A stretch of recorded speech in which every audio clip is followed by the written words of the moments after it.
I gotta get myself into gear. Let's go. Oh, and I feel good today with my wake up in the morning espresso. I feel good today. It's my feel good breakfast show. Where have you been all my life?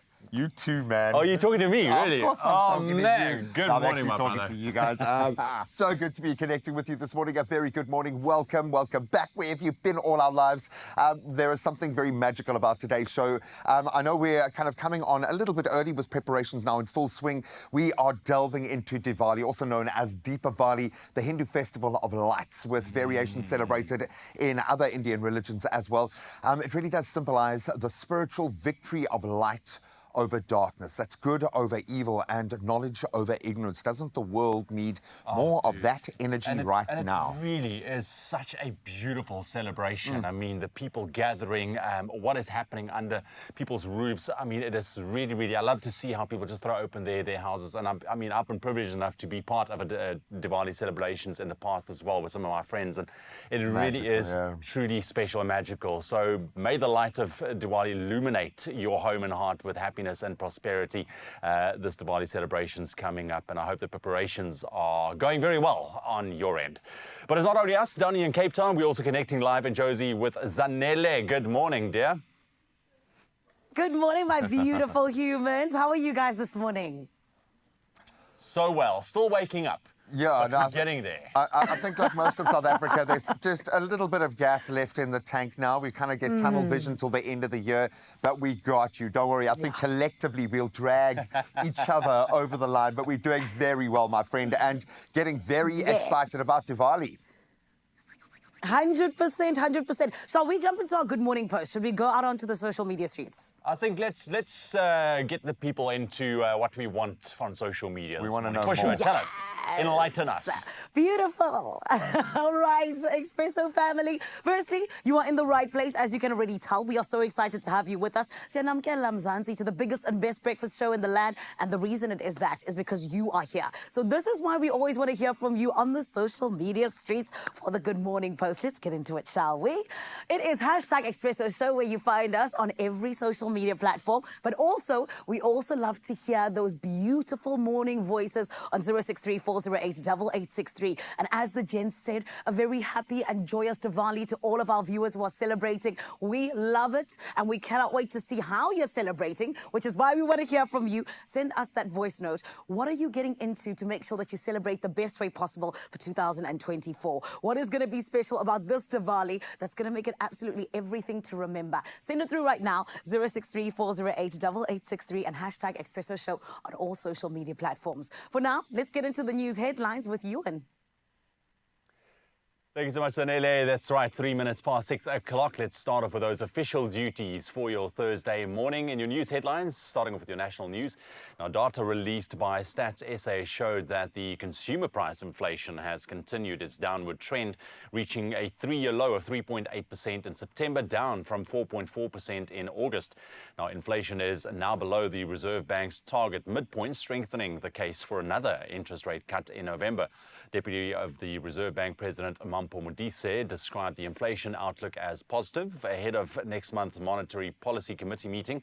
Now, last month, the repo rate was cut by 25 basis points for the first time since 2020. And Social Development Minister Sisisi Tolashe has vowed to investigate allegations of fraud involving SASSA social relief grants. Two Stellenbosch University students, Via Gosai and Joel Cedras, discovered that grants had been applied for in their names without their knowledge. The investigation found 56 similar cases among a sample of 60 students. The minister welcomed their findings and promised an urgent probe to determine the extent of the fraud. Parliament's Portfolio Committee Chair, Bridget Masonga, requested a report on the investigation within 30 days. Making international news headlines this morning, Israel has conducted at least 4 airstrikes on the historic Lebanese port city of Tyre and near UNESCO World Heritage listed Roman ruins, shortly after expanding evacuation orders to several central neighborhoods. Lebanon's state news agency reported massive destruction to homes and infrastructure, but there were no immediate reports of casualties. Meanwhile, Hezbollah confirmed that the cleric expected to become its next leader, Hashem Safiuddin, was killed in an Israeli airstrike. Safiuddin was a cousin of the late Secretary General Hassan Nasrallah, who was also killed in an airstrike.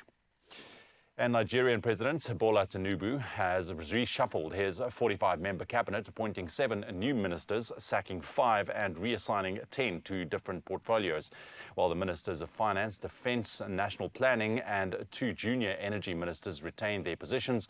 Those for Education, Tourism, Women Affairs, Youth Development and a junior housing minister were dismissed. Tinubu's reform efforts since taking office last year raised hopes for addressing Africa's leading energy producers' economic challenges. However, after 16 months, his key reforms have led to soaring inflation, causing a cost of living crisis. And on a lighter note this morning, in the charming Belgian town of Castelli, where residents are nicknamed pumpkin eaters, excitement runs high over Mario van Giel's giant victory. His colossal pumpkin, weighing 1,152 kilograms, I mean, that's about the size of a medium-sized car, claimed the first place at the European Pumpkin Championship in Germany. Now, pumpkins have rather deep roots in Castelli's history, dating back to the 1600s, when they were first noted for thriving on local land. Now that the competition is over, the real fun begins. The pumpkins are hollowed out and transformed into boats for Castelli's hilarious pumpkin regatta, which typically draws around 5,000 visitors to watch the locals and international competitors race down the river. Row, row, row your pumpkin. There we go. That's your news headlines for the 6 o'clock bulletin. We'll have another update for you at 7 o'clock. Right now, Graham is standing by with a first look at your sports.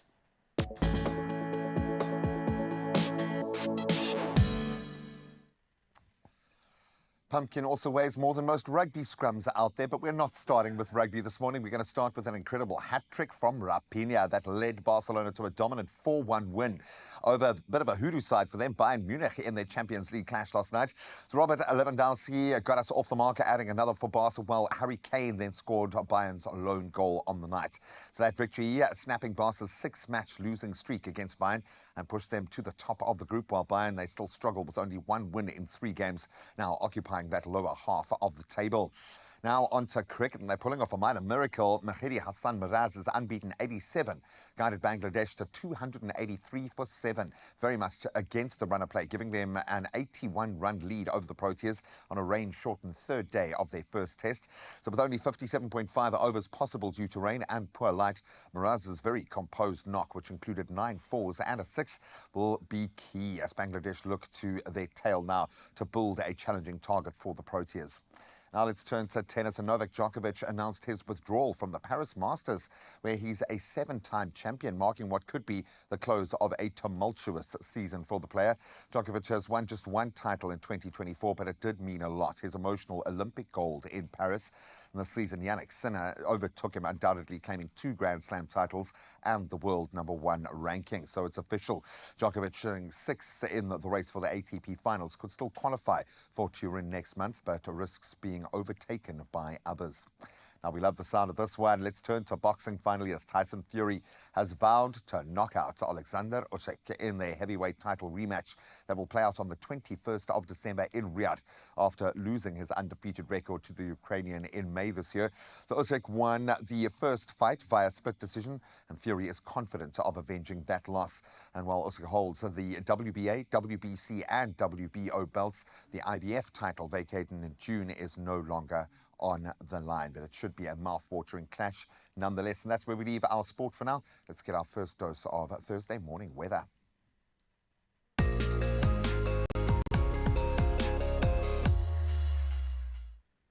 Thank you, my handsome gents, for the news and sports. Right about now, Expresso family, let's indeed get into what the weather is looking like. Let's start off with what the South African Weather Service has told us. And they've issued a single warning for today for extremely high fire danger, which is expected in the Hantam municipality of the Western Cape, as well as in the central and southeastern parts of the Northern Cape. Meanwhile, the Eastern Cape Department of Human Settlements is providing temporary residential units for families affected by floods in the Nelson Mandela Bay Metro. Heavy rainfall over the past 3 days has caused severe flooding and damage, and it's resulting in 3 fatalities, as well as 1,800 people currently housed in 19 shelters.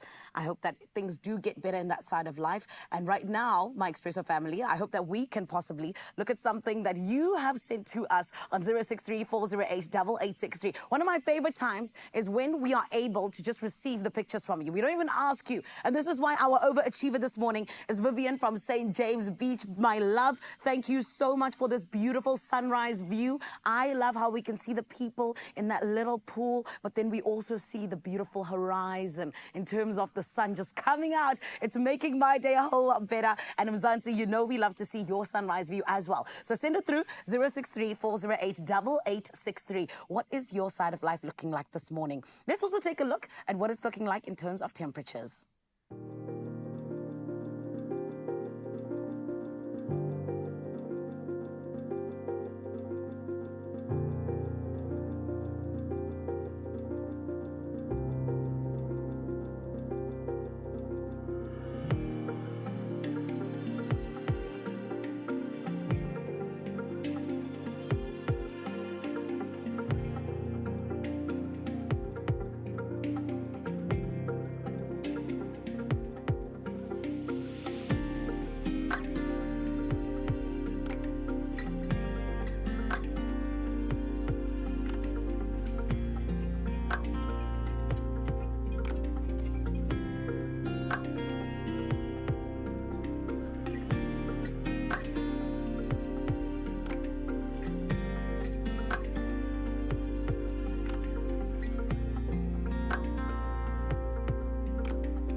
Your weather going into the Thursday now. You are prepped and ready. We're going to take a very quick ad break, but look who's joining us on your Feel Good Breakfast show this morning is Team Water from My Design Rules, Relly and Tia. They are here and they're going to be talking about their experiences on the show that's really heating up the design space on TV. It's going to be amazing. How are you guys doing, and good morning?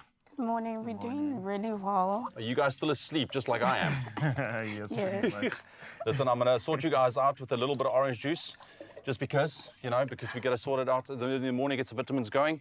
And then we're also going to get some top shaving tips from our self-care queen, Sanele. She is going to be sharing her secrets with us this morning, and that's what you can expect after the break. Stick around, lots more heading your way, but we are going to be picking these two's brain. If you are into that design space, they have got a lot to offer. Team Water, they are known as. We'll see you just now. Only you can make my day.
It's my feel-good breakfast show.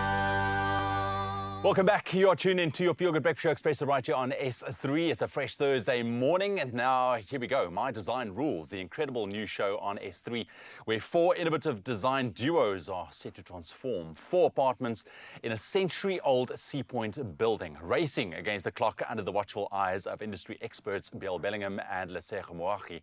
Now, the winning duo will claim 300,000 Rand with an extra 100,000 Rand for the fan favorite team as voted by viewers. And today we have the incredible team, Tia and Zweli, Team Water. But before we introduce you officially to them, let's quickly first take a look at who they are.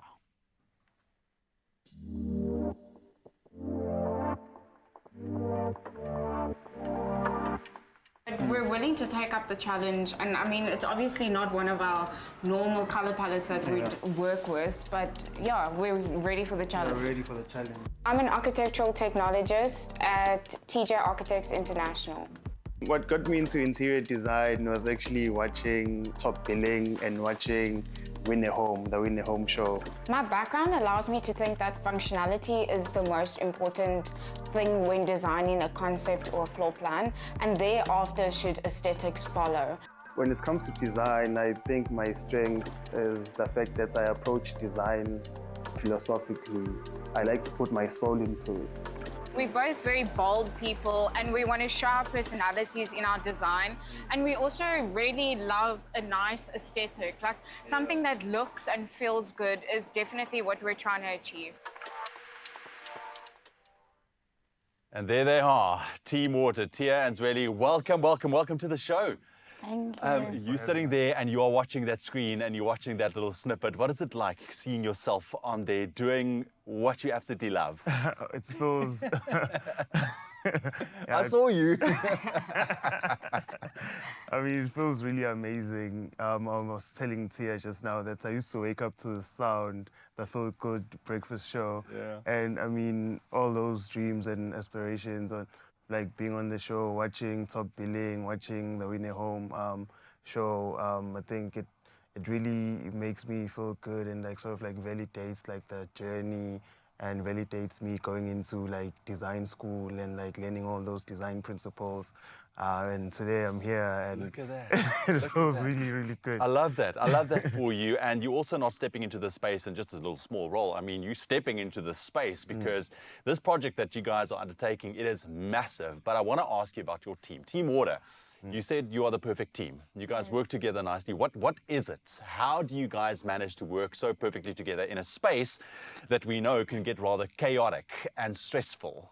I think the fact that he's an interior designer and I'm an architectural technologist, so we make the perfect blend for Lines this. aren't blurred. Yeah, we make the perfect blend for this kind of competition. So he knows how to style and how to lay everything out and also how to deal with all of the tradesmen on site.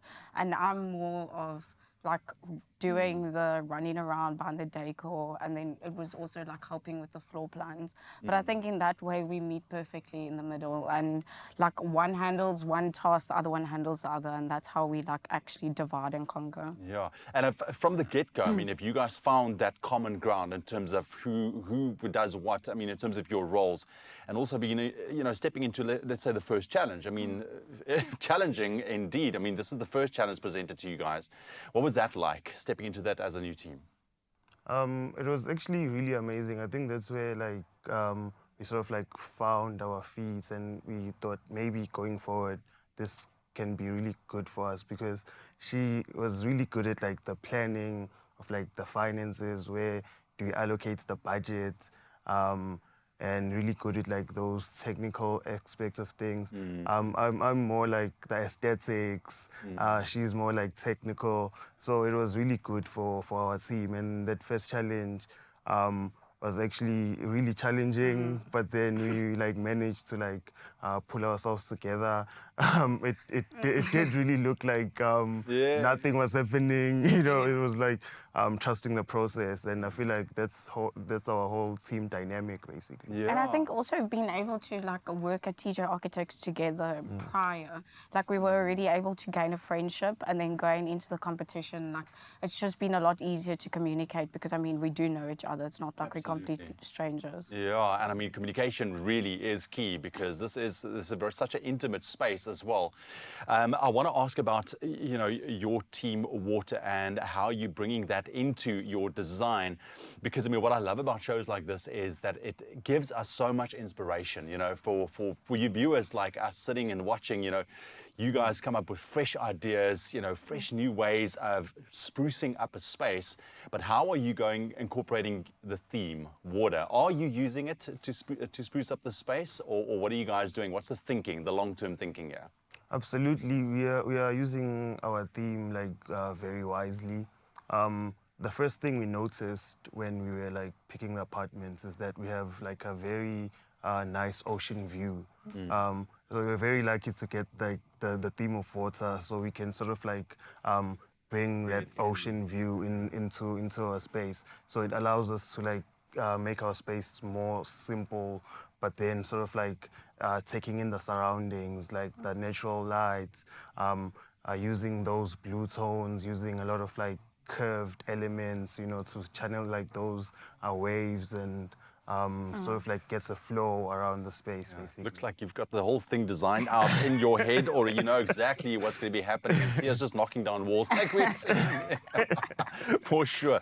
Listen, yes, they're going to be a winner as well. And, you know, what would it mean for you guys to step away as the winners? I mean, in your own respective rides and fields. I think for me and Zweli both, it would be like a start in our careers, and it would just give us a platform and a stepping stone to get out there. We've already like been exposed to quite a few like heads in architecture and interior design, and we're looking forward to meeting more people in the journey. But it's been really good so far, and we're really grateful for everyone that we've been able to meet, and just the platform that this competition is giving us. Yeah, I love that. And for you, what would it mean for you, my friend? Personally, I'll just be honest. I'm currently like helping my mother renovate her house right now. So like personally, I think it'll help me sort of like achieve that goal. And I feel like the things that I'm learning from the show and the challenge, the people I'm exposed to, like having all those design perspectives gives me like a broader like vision of what, you know, like my career going forward can be like my own designs. So it's a really good like experience. I think the both of you have got some very bright careers ahead of you still, but for now the focus is on My Design Rules. Thank you very much for entertaining us, and I love the team name, I love the water, you're giving off that tranquil energy. Definitely this morning we love it, and I do think I need to call this duo back to redesign my home, because just the way they are explaining it, they are fantastic. We really can't wait to see how Tia and Zweli bring their vision to life on screen, so make sure to tune in to catch more incredible transformations and find out who will claim the ultimate prize. And also don't forget to vote for your favorite team. Catch My Design Rules Sunday at 7 p.m. on S3.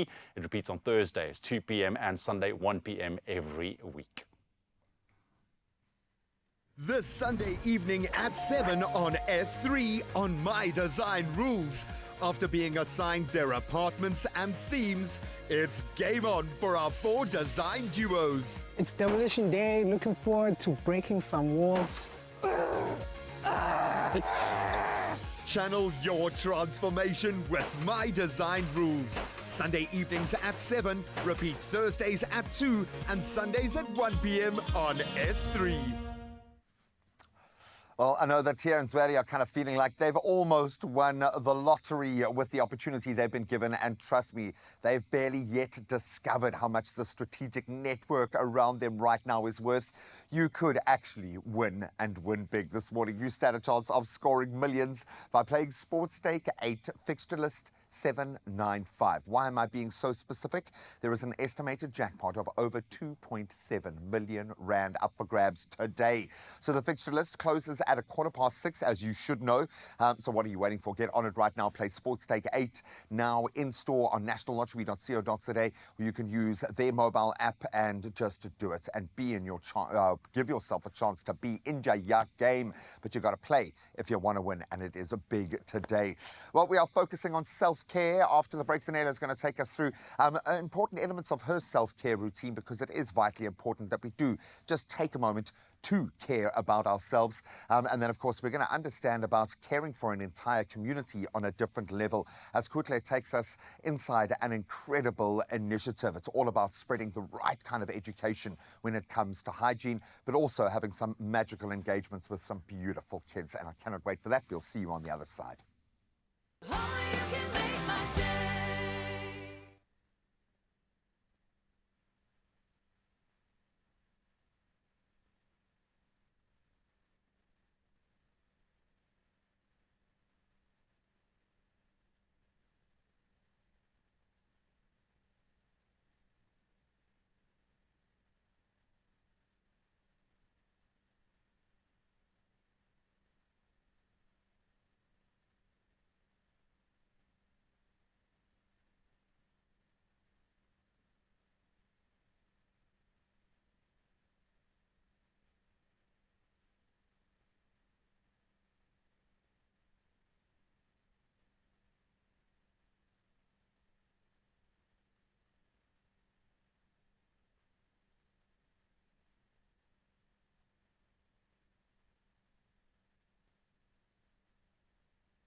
It's my feel-good breakfast show. Welcome back. You're on your Feel Good Breakfast Show, and it is always so good to be with you, Expresso family. And one thing you must know about me, ne, is that I don't like to give secrets, ne? Secrets that belong to other people.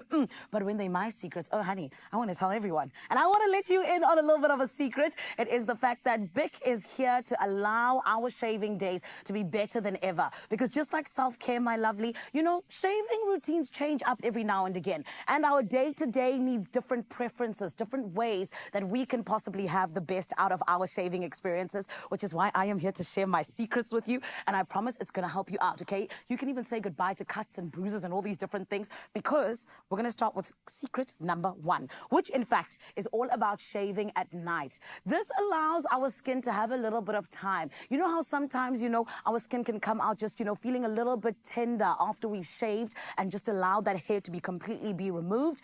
It is all in the name of just giving it some time just to cool down once again and allowing us to have a little bit of a better day when we wake up and are able to have some cool skin just to take on the rest of the day.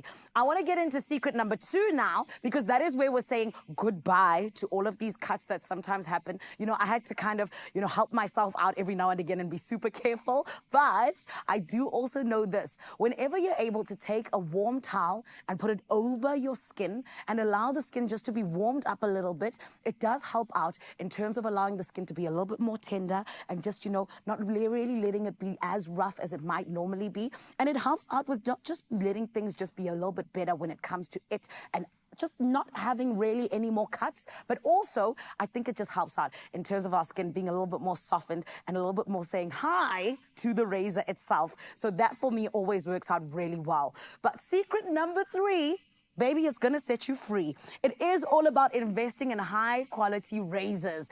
I told you about me and cutting myself all the time, right? Well, I know why. It's because I was using the wrong stuff. But when it comes to Bic, they are the ones who are able to allow us to they shave with us. It's not just you shaving. The razor helps you out and genuinely allows you to have a great experience. And this, for me, it is all about really, as your skin becoming a little bit thinner and more delicate with age, you got to use a high quality razor so that you are able to possibly have an even better time in terms of your shaving experience. And this is why I always say that with Bic allowing us to have multiple blades, as well as pivoting heads and moisturizing strips, we indeed, my friend, get to have the better experience I'm talking about. And this is why I trust Bic, which is the ultimate secret in terms of having that better shaving experience. So, did I help you out a bit? I know I did. And this is why I said I love to share my secrets, but we want to know your secrets as well. We want to get into what it is that helps you to possibly reduce irritation, just like Bic helps me, my lovely. What is your favorite shaving secret? You know, just those top 5 that possibly help you out in terms of really just being about you and your shaving day to day. You know, that experience that allows you to just get into it properly, but also in the easiest way possible. Let's share with our fellow ladies and gents. And also on top of that, I know for me that with the Soleil Escape Jasmine and Eucalyptus 5 blade, I am always able to get things done easily, smoothly, deliciously, and on top of it all, it really is something that just allows my day to be completely done the right way. So, what is yours? Go and share with us on social media so that we can prepare each other and help each other out for the ultimate experience. And on top of that, it is all about taking a little bit of moment of relaxation and just allowing us to get into a little bit of leisure at any age. It doesn't matter who you are, where you're from, and what it is. And this is why I say, Vic, my friend, they're the ones to trust. And I love, once again, that Bic Soleil Escape Jasmine and Eucalyptus 5-plate. Doll. I think that's the ultimate secret I've shared with you today. Now, I always know as well, we got a lot coming up right here on your Feel Good Breakfast show. And this is why I got to check in on my beauties over there in Cape TZ. Graham, my love, are you all good over there? I am all good and even better because we're moving from self-care to, I think, caring for each other. In fact, caring for the collective. Now, it might seem like a very simple notion, hand washing, but it is crucial for preventing illness, especially within children. That's why Kutle teamed up with Lifeboy and Tlubi, the happy hand-washing hippo, love the name, to teach the students at Fred Magadi Primary School in Gauteng about hygiene in a very fun and engaging way, as only Kutle can do it. Let's find out how it's done. Welcome to Lifeboy's Global Hand Washing Day. Today we are at Fred Magadi Primary School where Lifeboy's AI teacher, Tlubi, the happy hand washing hippo, is here to teach the kids all they need to know about hand hygiene. They're not just learning, they're singing, they're dancing and having so much fun. And I'm ready to join in on all the action. We are here today at Fred Magadi School where we are bringing to life our AI tool that has been specifically designed for children to teach them the right hand washing habits and techniques. We have research that shows that children that learn through games and songs actually have a 40% retention rate of what they're learning. So Lifeboy and the Department of Basic Education celebrates this amazing day every single year. What we have done is we have an AI tool with a hippo teacher that teaches children about hand washing, and we have brought him to life today. This is Shlubi that we have here. He is going to be engaging with the children, playing with the kids, and teaching them all the right hand hygiene habits for happy, healthy hands. This year we have selected Fred Magadi School to really amplify Global Hand Washing Day and bring this amazing initiative to life, really driving awareness within the school and just using the school to educate children as much as we can on the importance of hand washing on Global Hand Washing Day. And what we've done today is we have identified outside the grade 1 classrooms to introduce permanent hand wash stations to make it easier for the children to have access to running water so that they can wash their hands before they leave school, before they leave the classroom to go out and eat, or before they come back into the classroom after using the toilet or playing outside. Well, hand washing is very important because it is one of the most effective and affordable ways to prevent diseases such as diarrhea that affects mainly children. So it's very important that children are taught on the importance of washing hands with soap to ensure that they don't get sick. We know that kids are vulnerable, their immune system are still developing. Hand washing with soap and water, reduces the rate of diarrhea by between 30 to 40%.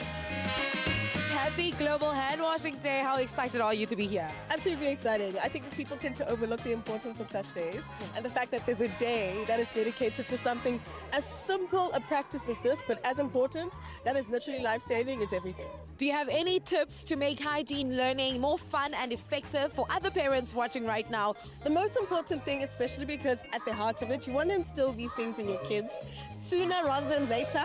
And the best way to connect with the children are in interactive and in fun ways, is using music, using dance to get that message out. But also added on top of that is the AI tool, because we know our kids are pretty quick with their fingers, they are online, they are using the internet. So why not connect with them on the platforms where they exist? Now, I saw the dance that you and Shubi, right? The happy hand washing hippo. You did a little dance, a TikTok challenge with the kids. Do you mind teaching me a step or two? Oh, of course. Okay, so it's super cute, right? Yeah. Now, the heart of it is simplicity. Yeah. Okay, so the lyrics already guide what it is that you do. So you clap your hands, obviously. So Shayzada, clap, clap, clap. Okay. This is how we dance. Okay? Then we wash our hands. And one more time, you clap your hands. Clap, clap, clap. What I learned today is always wash my hand clean and to be always fresh, because there is invisible germs and it can make you sick. Then you can't come to school and then your marks is gonna go down. So I learned that we must always wash our hands to get rid of the germs, of course, because there's lots of germs, many invisible germs on our hands that we have to get rid of. I enjoyed the song and the dance, the one like you say, Shais and that tap. I can even dance it and sing it for you again. Oh, please do. Let's see how it's done. Okay, 5, 6, 7. Shais and that tap. Let's dance. This is how we wash our hands. Shais and that tap. Sing along to the happy song. Happy so we hands are strong. Sing the happy song. That's the moves.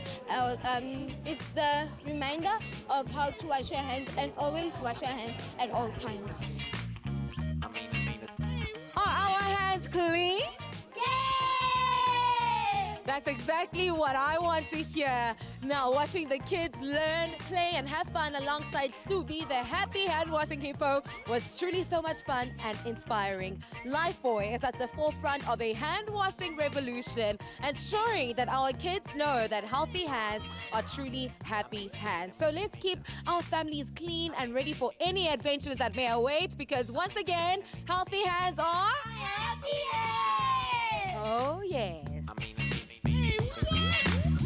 Oh, happy hands indeed. Thank you so much, Kutle. That was beautiful. It's the small things in life that can make such a big impact in our lives.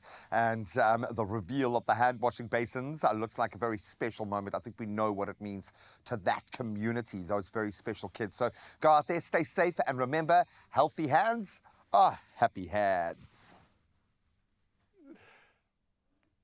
Love it, Graham. We're going to take a very quick break. When we come back, Carissa and the kids gear up to show us all the secrets on how to take care of those beautiful pearly whites for that $1 million smile. And then we're going to be jumping into the kitchen. Team Water is still with us from My Design Rules, Tia and Zweli, and they are also gearing up to help us make a delicious, and this is ahead of all the Diwali celebrations, a pistachio rose and strawberry cheesecake. It is going to be mouth-watering. Stick around for that recipe after the break. We'll see you now.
It's my feel-good breakfast show.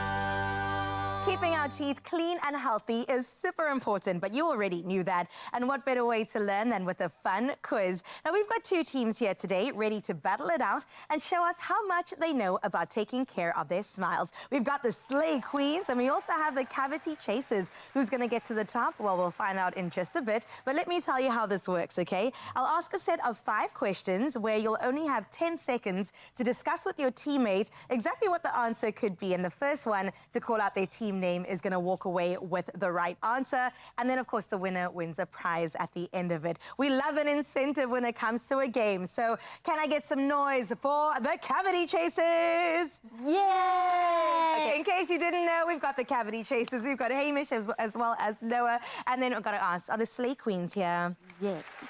We're going to ask again, are the Slay Queens here? Yes. Yes, Harley, I see you. Matilda and Harley getting together. We're going to see which team takes this away. I'm always for the girls, but let's see if the boys can really got what it takes. First question, remember to call out your team name, okay, if you know the answer. What is the recommended time for brushing your teeth to maintain good oral hygiene? I'm going to give you some options. So A, 20 seconds twice a day. You've got B, which is 60 seconds once a day. There's the option of C, which is 2 minutes twice a day. Cavity Chasers. Cavity Chasers? 2 minutes twice a day. Okay, Hamish, which is option C. Yes, the boys are in the lead. Cavity Chasers takes the first round. Come on, girlies, Slay Queens. I know you got this one. Okay, second answer. Well done, boys. True or false? Mouthwash can help reduce bad breath and keep your mouth fresh. Slay Queens. Slay Queens? True. It is true. Well done, girls. Okay, we're on equal playing field right now. Let's move on to the third question. Are you ready? Yeah. Yes? Yeah. Okay, I feel the nerves. They're a bit trepidatious, but let's get into this. How many different flavors of Listerine Smart Rinse Mouthwash are there? Cavity And can you name the flavors? Cavity Chasers. Cavity Chasers? 2. Berry and mint. Nice. Teamwork makes the dream work. I got to give you a high five for that. Well done. Girlies, you got this. 2-1 to the Cavity Chasers. Question 4. Name the 3 steps when it comes to maintaining good oral health. Think about it. 3 steps. What do we do morning and evening? Slay Queens. Slay Queens? Brush your teeth. Yes. Mouthwash. Yes. Floss. Oh my goodness! Yes, the girls have come on through. 2-2. Let's see who takes this on question 5. Boys, are you ready? Yes. Girls, are you ready? Yes. Yes, Harley, I see you, girl. Okay. How long should you swish with Listerine mouthwash? Cavity Chasers. Cavity Chasers? 15 seconds. Okay, 15 seconds. I'm gonna throw it over to the girls. 30 seconds. 30 seconds. What could the answer be? Drum roll, please. And the answer is 30 seconds. The girls take this one. I believed in you guys. I knew it. But well done, boys. Let's do a fist pump here and then high fives over here. Good job. Well done, guys. But because it's Expresso and it's your Feel Good Morning show, everybody's a winner. All of you guys walk away with your own mouthwash. So pick and choose. Which one do you want? Mint. Mint. Holly, how about you? Me too. Cheers to that, guys. Yeah. And remember, with every step you take towards a healthier mouth, you're one step closer to a clean, protected smile. Now complete the clean with Listerine for a healthier mouth. Give us your best smiles, guys. Well done, little ones. Now that we know about our oral hygiene, let's put something in the mouth that is absolutely delicious. And in fact, I think a lot of families are getting ready right now in the notion of delicious treats. Why? Because the celebration of Diwali is here. We are making a mouth-watering.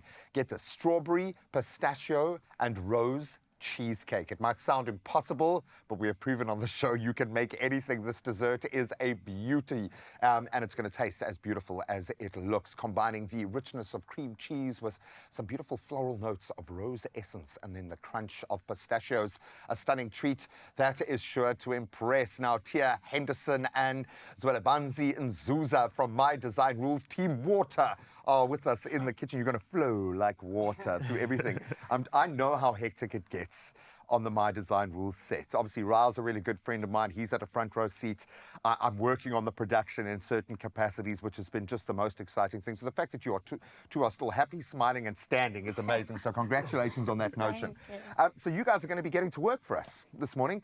Kind of trading roles. You're working on the structure now, and you're working on more of the aesthetic. But jump right in. So talk us through the process. What are you going to be doing? So we have our crushed biscuits and our pistachios. Yes. So we just gotta. You got to go all in. You know what? I just let it go, man. I know you think that it's not going to work out or that it's not going to turn out like Tiff's incredible creation. Yeah, we do have amazing foodies behind the scenes. I think this is melted butter. You are right. You are absolutely right. And I'm just gonna. And we were joking before that you can use like any biscuit really for your biscuit base, but everyone's kind of got their favorite. Generally, like it's what a grandmother used or it's something. There's a connection there. For me, I think the tennis biscuit's absolutely amazing. You're treating it with such love and care, man. Hey? I have to try. So when you were watching the show growing up, okay, did you ever anticipate cooking on your Feel Good Breakfast show? Of all the dreams that were stacked up there. And it's amazing. This is where the unforgiving nature of TV really can come to bear.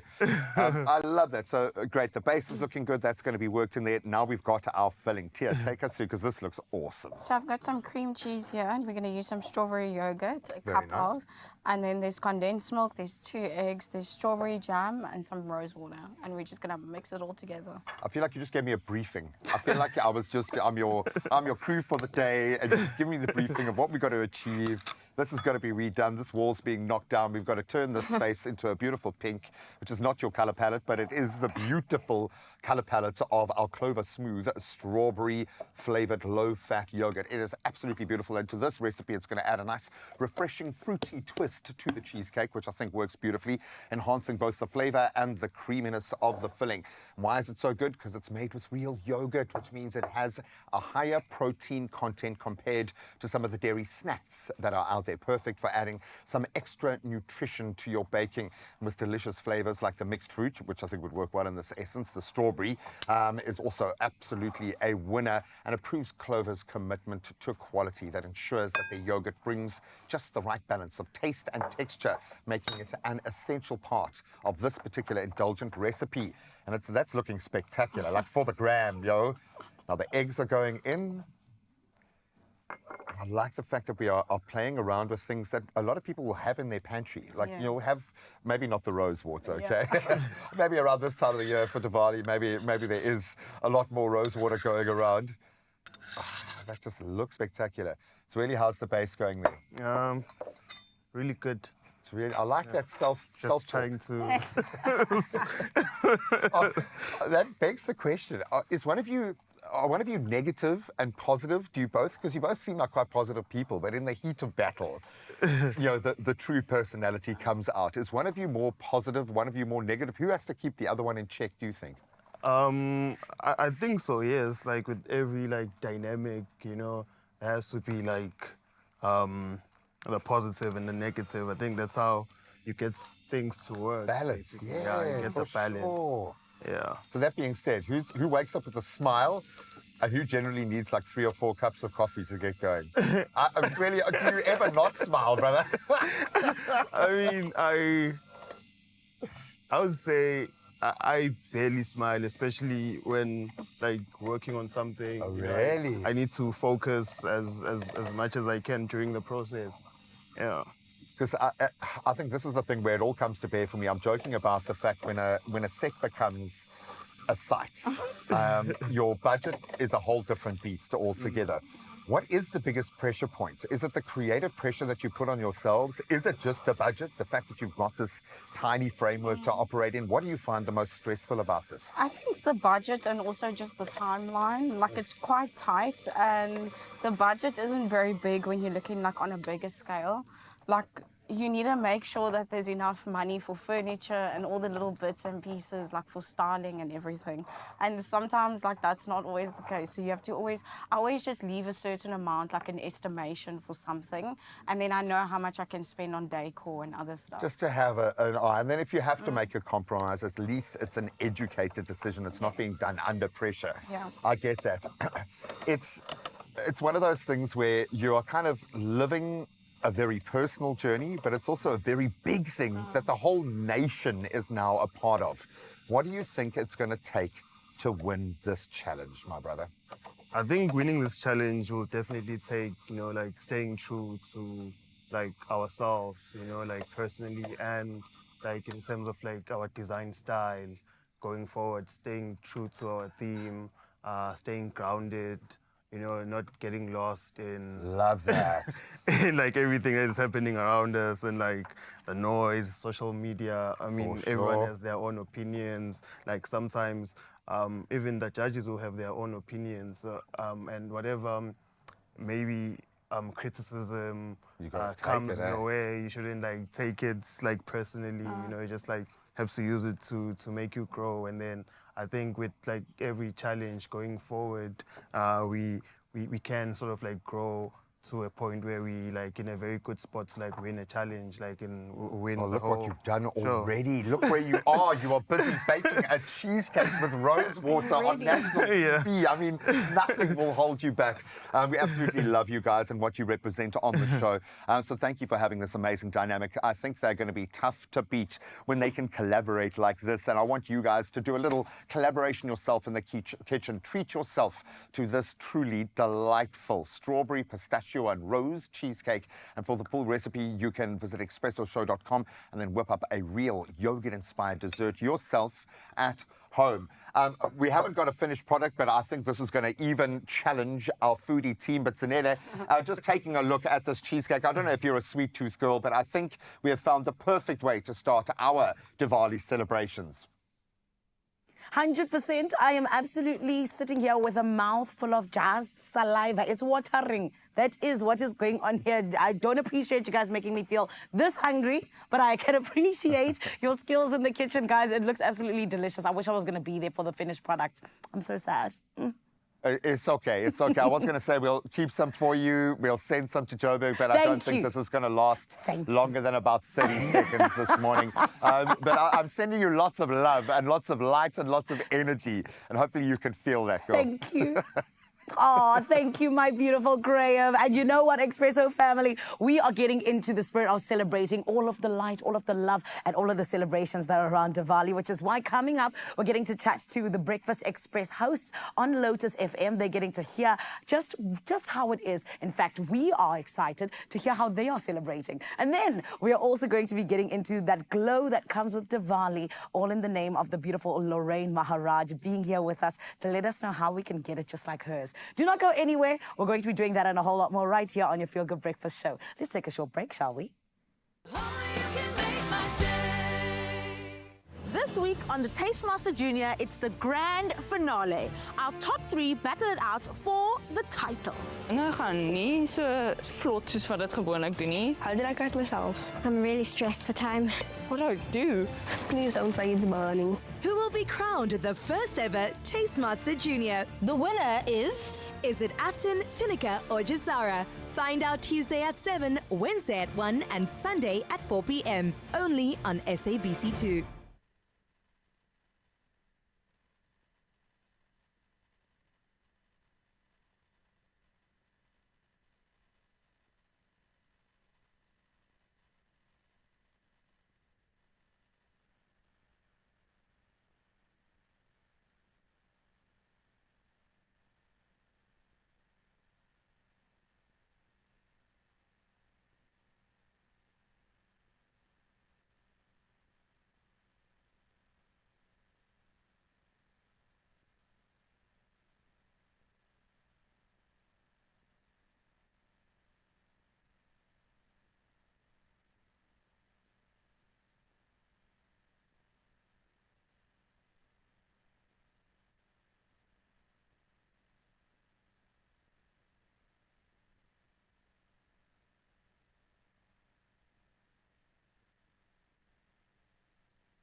It's my feel-good breakfast show.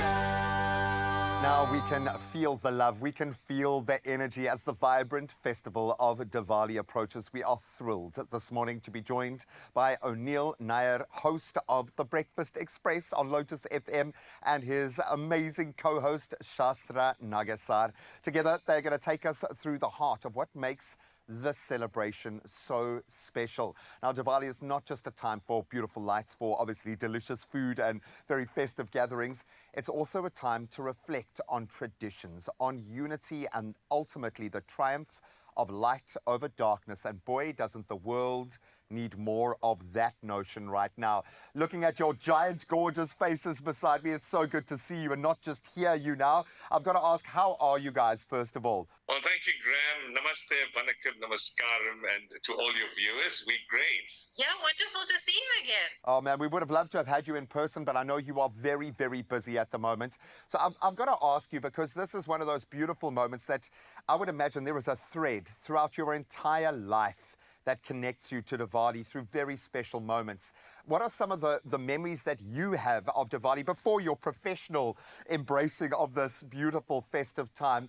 Can you remember growing up what that felt like for you? Maybe O'Neill, you want to kick us off? Yeah, Graham, you know what? You've watched the end of a SA20 cricket match, right? You know what happens in the sky, and that's really the fireworks. And I think for me, the fondest memories are going with my dad to buy those fireworks, shop, pick them, come back, and then the entire community hits the street, Graham, just to come and light and compare fireworks. And I think that was probably one of the fondest memories as a kid.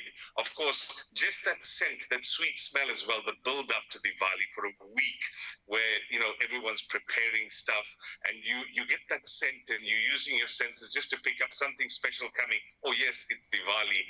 And then, of course, we've got to use that sweet meats as prayer, so we can't even eat that until it happens. So then you're going to have like these superpowers to make sure you're not eating anything until Mum has done her puja. Shastra, for you? I have to agree with O'Neill. I loved the sweetmeats and helping Mum in the kitchen. Of course, we had to wait for those sweetmeats. So as a youngin', when I was helping out in the kitchen, you know, after you open the condensed milk tin, they use it. You know, I was in charge of kind of like licking the condensed milk tin clean.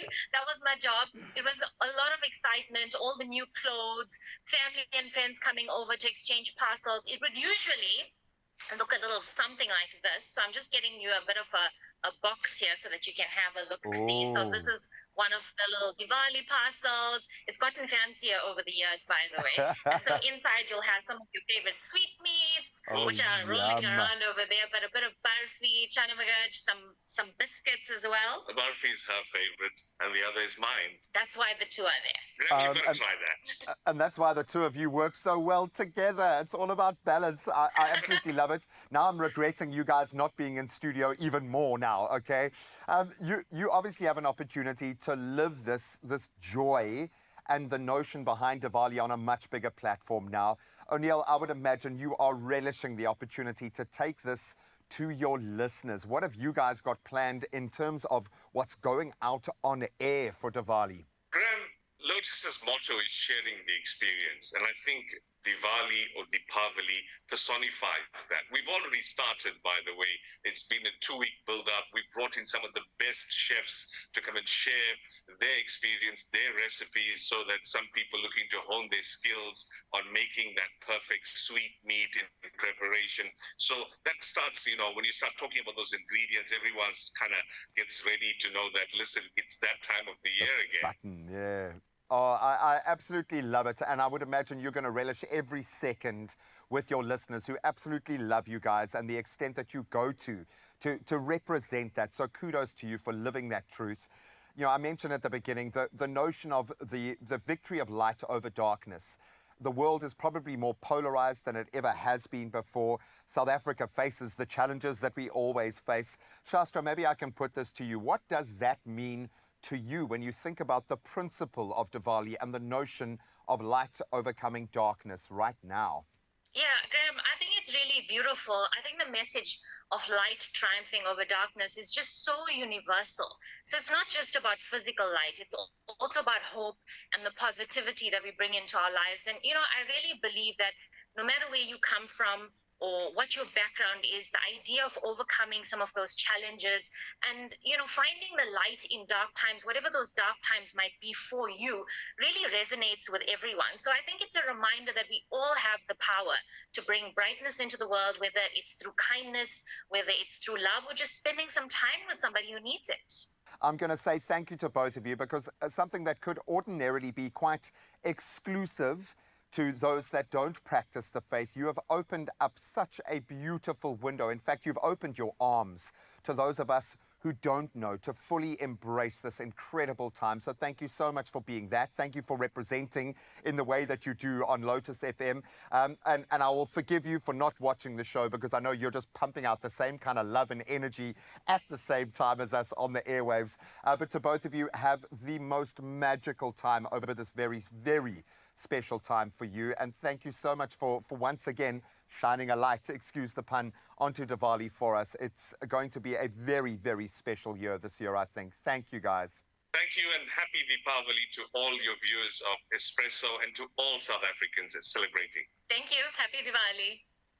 Oh, happy Diwali to you as well. As we look forward to Diwali, that kicks off the 31st of October. Let's embrace the festival's message of hope, of light, overcoming darkness and togetherness. And whether you celebrate Diwali or simply enjoy the festive energy, and there is a lot, let's take the time to uplift one another and spread positivity. 1 minute past 7 o'clock on your Thursday morning. Thank you very much, Graham, for that. Right now, let's take another look at your major news stories. Starting with your national news, Eastern Cape Police have launched a manhunt after 5 men were shot dead in a shack at the Chris Hani informal settlement in the New Brighton, Gqeberha. Now, the motive remains unknown. Police spokesperson Majola Nkoli said officers arrived to find the victims with multiple gunshot wounds. The names of the deceased are withheld pending formal identification. Now, this is the 3rd mass shooting in the Eastern Cape in less than a month, following the deaths of 18 people in Lusikisiki and 6 in Kumbu.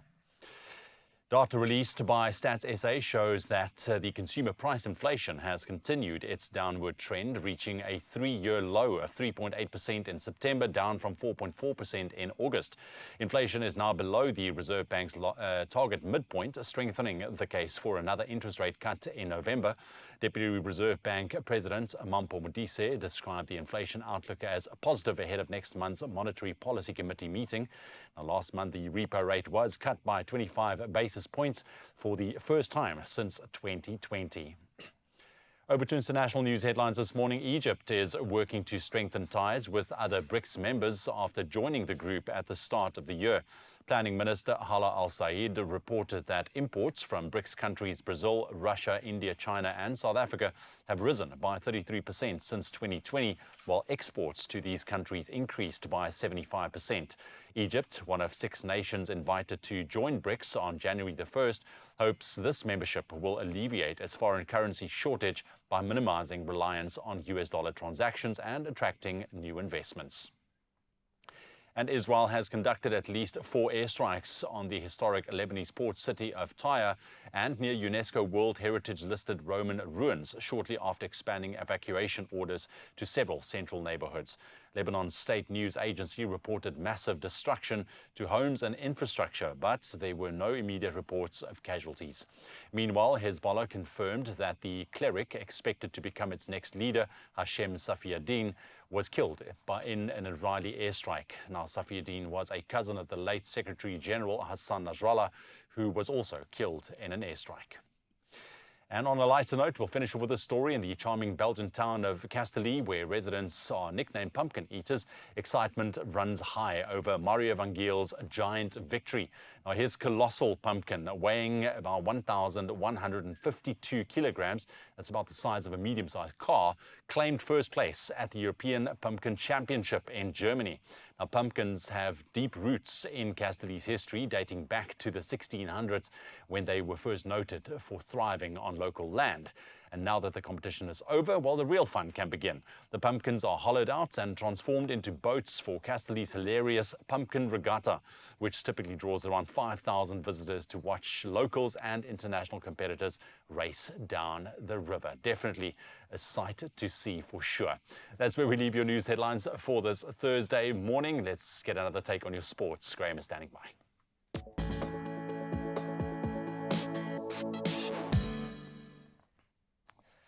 Thank you so much, Ewan. Having his Cinderella moment last night, he was on fire. Rafinha's hat-trick led Barcelona to a dominant 4-1 win over their hoodoo side Bayern Munich in their Champions League clash last night. So Robert Lewandowski added another for Barca, while Harry Kane scored Bayern's lone goal for the night. So the victory snapping Barca's 6-match losing streak against Bayern, pushing them to the top of the group, while Bayern, they struggled with only 1 win in 3 games, now occupying that lower half of the table. On to cricket, pulling off minor miracles, Mehedi Hassan Miraz's unbeaten 87 guided Bangladesh to 283 for 7, giving them an 81-run lead over the Proteas on a rain-shortened third day of their first test. So with only 57.5 overs possible due to rain and poor light, Miraz's composed knock made all the difference, including 9 fours and a 6, and it'll be key as Bangladesh now look to their tail to build a challenging target for the Proteas to hopefully get a result. Now we turn to tennis, and what a year it's been for Novak Djokovic. He has now announced his withdrawal from the Paris Masters, where he is a 7-time champion, marking what could be the close of a tumultuous season. Djokovic has won just 1 title in 2024, but it meant a lot to him. The emotional Olympic gold, of course, in Paris. This season, Jannik Sinner definitely overtaken him, claiming 2 Grand Slam titles and, of course, officially the world #1 ranking. Djokovic, sitting 6th in the race for the ATP finals, could still qualify for Turin next month, but risks being overtaken by others.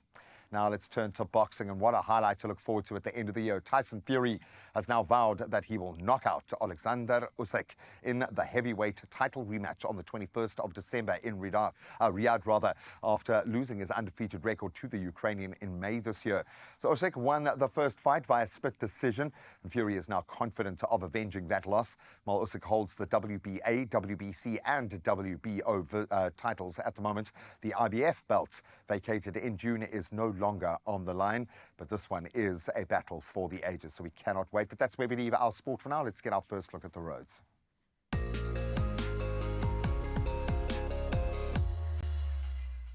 Oh yes, let's get you to where you're going safely. And my friend, I do want to say, please make sure you are cautious. Already there is an accident in Gauteng. There's been an accident on Mabopane Highway, and as a result, delays are expected. So please exercise caution over there if you're in the affected area. Then in Gauteng, still Ekurhuleni, there's a widespread mist with poor visibility in Ekurhuleni and the surrounding areas. Please make sure that you maintain a safe following distance, and also just allow yourself the time in terms of getting there quite safely, because you may be a little bit delayed. For now, though, we do need to get into what your weather's looking like. Let's take a look.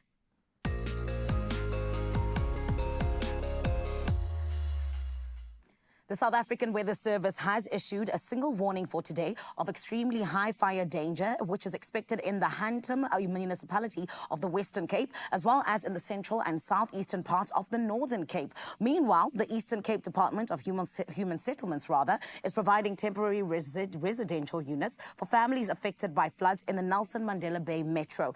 Heavy rainfall over the past 3 days has caused severe flooding and damage, which is resulting in 3 fatalities and 1,800 people who are currently housed in 19 shelters. It is a terrible situation, but hopefully things will continue to get better. Let's take a look at what does make our day better, though, which is getting to see what is your sunrise view looking like. A very huge shout out to Willie from Pinetown, KZN, who has sent us something that looks like it is out of a picture. Willie, it looks like you're out of the water, my lovely. It's absolutely stunning, and the sun coming out over that horizon. We are absolutely obsessed, and we love to see what your morning view looks like, which is why please do send it through 063-408-8863. We want to show the rest of the country what it is you're waking up to. Let's take a look, though, at what your temperatures are looking like for today.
Here and there, still some chilly temperatures, but I think it's safe to say that summer is in full swing. If we take a look at the beautiful weather across our sunny South Africa, we're going to take a very quick break right now on your Feel Good Breakfast Show. When we come back, some expert tips and tricks on how to get that Diwali glow with Lorraine Maharaj. She's going to bring all that that she knows and that knowledge and passing it on to us right here on your Feel Good Breakfast Show. And then sticking to the theme of Diwali and gearing up for the celebrations next week, we are going to be celebrating all those delicious Indian flavors in the kitchen. As you can see behind me, we are getting ready. We're going to sort you out if you were wondering. Stick around, all of that and more heading your way after the break. There are stories of strivers, and we're inspired by them all. We invite you to write your story with us. Your story matters. ABSA.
It's my Feel Good Breakfast Show.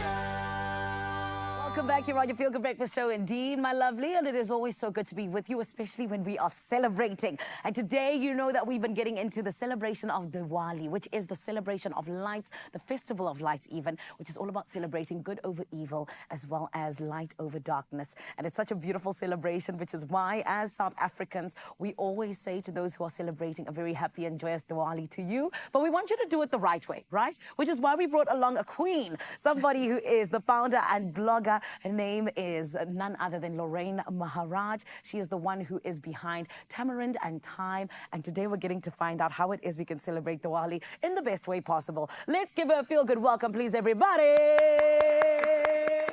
Hello, my Lorraine. Hi there. How are you? Fine, thanks, Daniela. And you? I'm amazing, thank you. That's good. Happy Diwali. Thank you. Yes. And tell me, because I feel like, you know what, I learn new things about Diwali each and every year. So can you tell me how it is that you and your loved ones celebrate in terms of just really making sure that you take it to the top?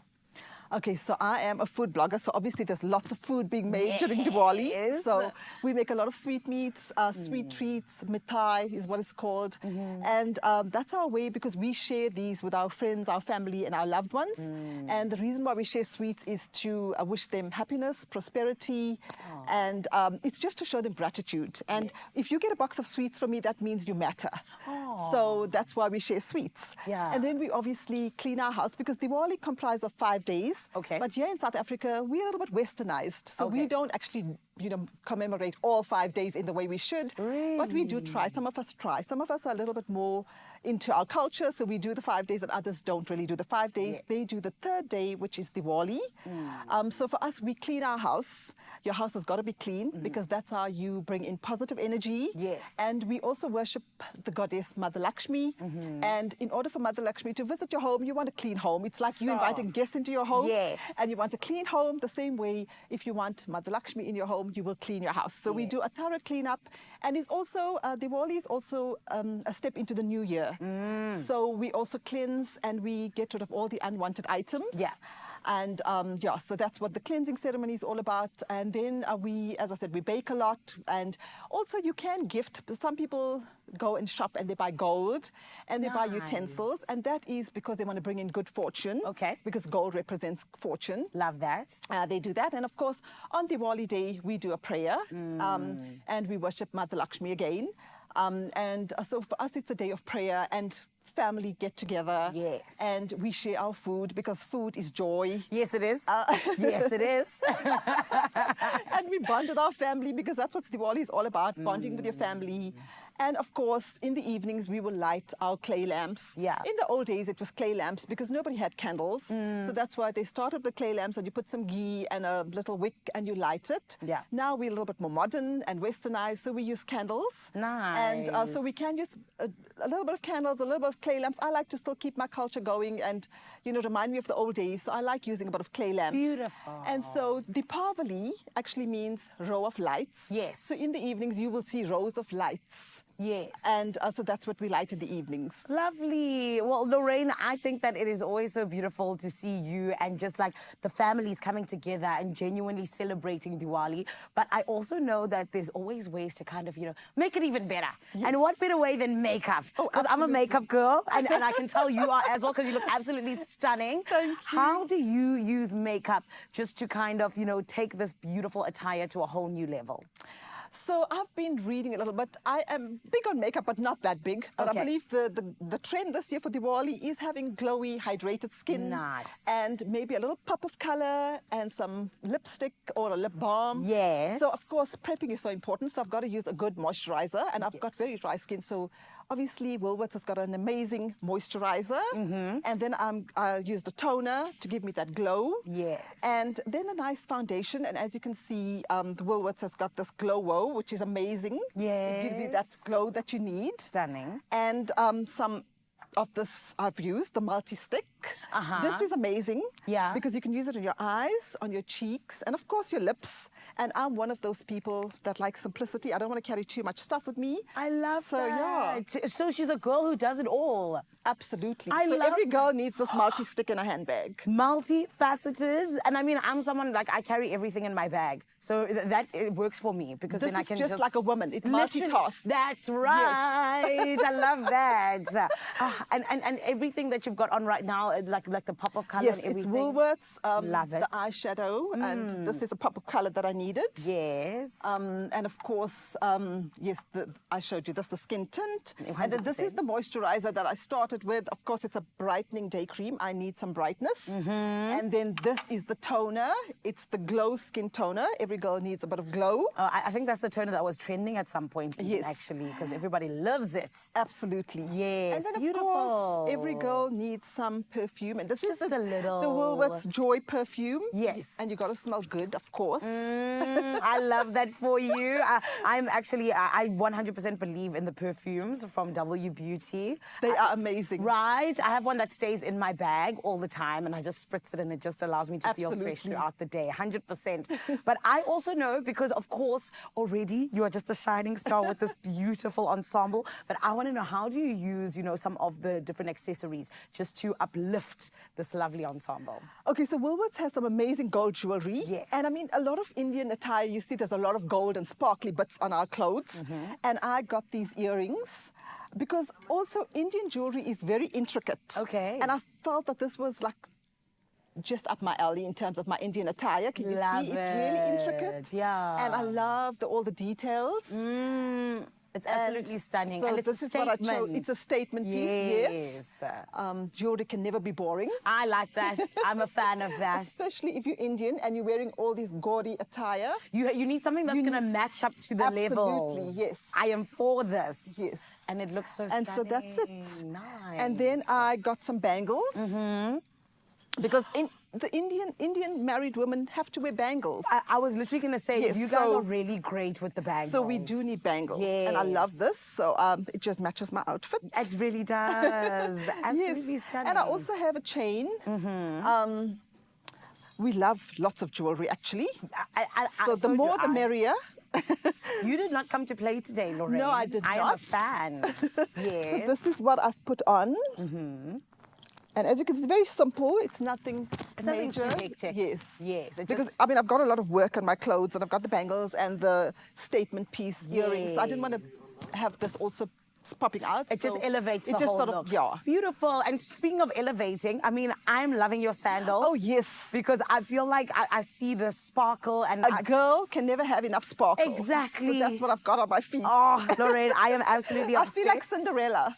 Beautiful. Girl, you are, okay? You are Cinderella. And this is why she's not going anywhere. She's the princess of our dreams. And this today is what we love in terms of seeing where we are celebrating Diwali in the best way possible. Look at how gorgeous you look. I am obsessed.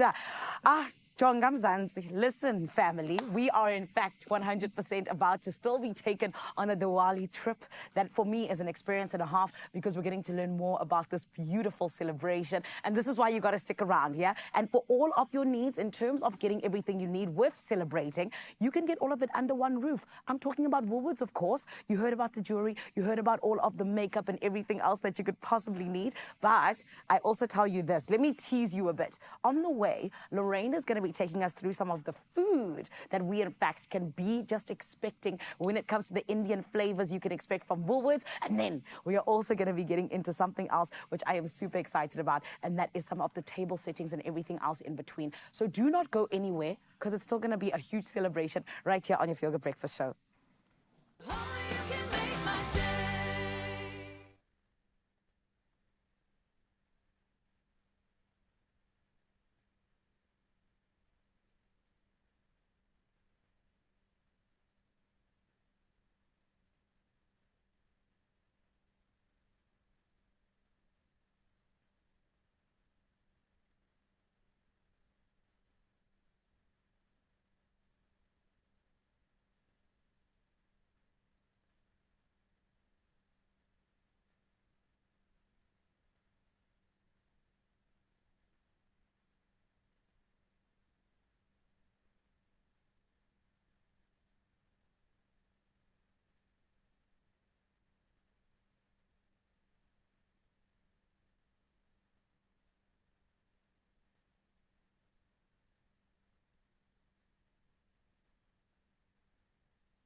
It's my Feel Good Breakfast Show.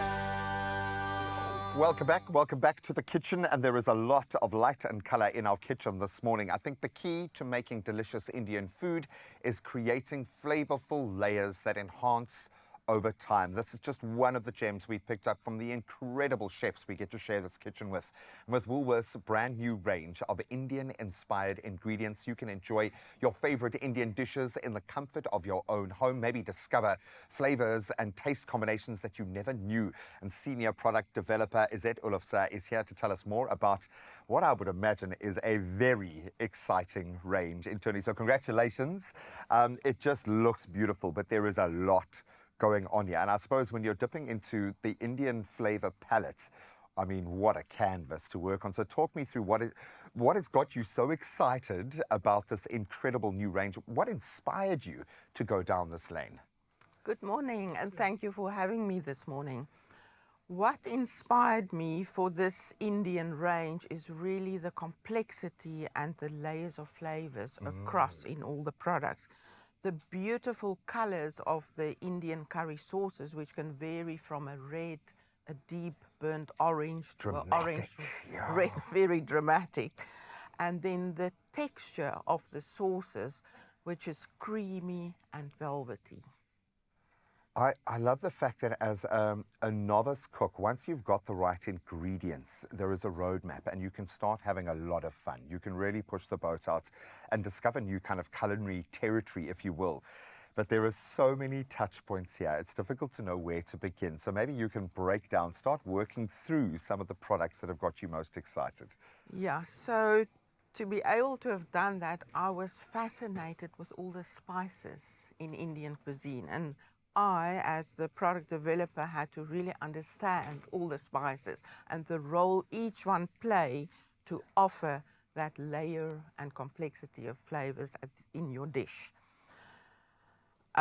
Yeah, so I think to cook Indian as a customer, you think you need to have all the spices, but we brought the solution, a quick and easy solution for you. On the spice blends, we've blended all the spices, so as a customer, you can basically just use this in your recipe and you don't have to have 10 or 12 spices in your pantry. To make it easy, we have a QR code on the little label. Brilliant. You scan that, it gives you the recipe to prepare a butter chicken, a Rogan Josh, a korma, and that QR code will also tell you which ingredients, other fresh ingredients to buy to prepare the dish. I absolutely love that, because that's often, I suppose, the intimidating step that pushes us away. We don't even want to start because we don't know, our spice dealer around the corner. We don't have that kind of, that knowledge. I love that. So you've demystified a really big part of why people would stay away. Okay, I love the spice mixes. What else have you got for us? Then the cooking sauces, to move on to that. This is so easy. You don't even have to use any other ingredients, except if I take butter chicken as an example, you buy the packet, you buy your fresh free-range chicken of choice breast fillets, you dice it into cubes, slice it into cubes, heat oil to a high heat, you brown your chicken, you add your sauce, simmer for a few minutes, remove your lid, and then simmer for an extra. So in 10 minutes, you have a beautiful, delicious butter chicken. The problem is you've got to pretend to start at about 45 minutes before that, just so people think that you've spent at least an hour in the kitchen making it. Absolutely beautiful. We've got our cooking sauces. What's next? Then for the vegan customer, we offer the Plant Love Masala cooking sauce. Brilliant. Where you can prepare that with the vegan paneer from Woolies. You also just fry it off, brown it, you add your sauce, within 10 minutes you have a beautiful masala chicken cooking sauce. That one. Oh, and I was talking to Ewan about paneer and how I think with Indian cooking, if you are going the vegetarian route or the vegan route, and we often struggle with flavor development or those layers, as you speak of. Here you've got a roadmap again to follow that is so simple, so delicious. You won't have to be worrying about, well, I'm compromising on this to go meat-free. Absolutely amazing. Okay, we're going to continue to delve, but of course, I know that Zanele is doing a little delving on her side in Johannesburg as well with Lorraine, getting into, I would imagine, the same sort of excitement about the culinary weeks that are ahead of us right now. How's it going up in Josie? It's going amazing, my lovely, because you know what? I'm just seeing all this food, right? And I'm being told things of how, like, you don't have to do too much in the kitchen. Because there are other Zaneles out there who only step into the kitchen once a year. And you know what? Maybe it might as well be Diwali. Do you know what I'm saying? Absolutely. So this is the thing. We are hearing all about this beautiful range. And I have to ask you, my lovely Lorraine, you know, in terms of all of the things that we see before us, why is this range so perfect for Diwali? You know, for me, it's all about making life easy in the kitchen, and this is what this range does. Yes. You don't have to slog in the kitchen all day, and your guests will actually think you have slogged in the kitchen. Yes. And Woolworths has brought us a taste of India. Yes. That's what this is all about. That's beautiful. And, you know, especially with you saying that, like, your guests will think that actually you've been in the kitchen all day, which I like. Tell me, how is it that you can use the specific range to entertain your people and kind of just make them really feel at home? So there's a lot of snacky things here, as you can see. And you know what I love? This is the pani puri. Yes. And this is actually very popular in India. Yeah. And so what you do here, and now you just fry these, literally fry them. You don't have to make them from scratch. Okay. And then you can make a little potato curry. And Willie's has this veggie spice. You don't have to do much here. Just some oil, some onion, and some of that veggie spice, and you have a whole potato curry made. Yes. And then you crack open a little hole, make a little hole with the spoon. Yes. And then you pop some of this curry in here. And it makes the most delicious snack. Really? Yes. So Woolworths has made this so easy for you. Pop some of this curry in.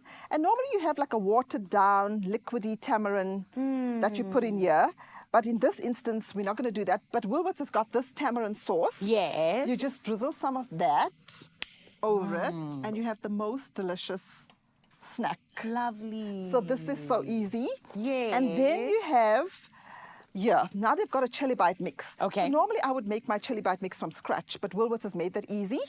Darling. This is a chili bite mix that's in a box. You literally pop some water in if you want, and you can just make it as is. Yes. In this instance, we've popped some sweet corn and some peppers in here. Okay. But normally you can just make it on its own. It's still delicious. And the best part, this stays crisp for hours. So you don't have to start stressing in the kitchen when your guests arrive. You can make it and you can leave it there, and it's still going to be crispy and delicious. Yes. And then they have the papadums. How cute are these? These are very cute. So these are the mini ones. You normally get the huge ones. Yeah. So this you just pop, and this is the mango chutney. It's delicious. You can just pop some in there, and you can eat this all on its own. Yeah. That could be dinner, actually. You don't have to even serve them anything else. Yes.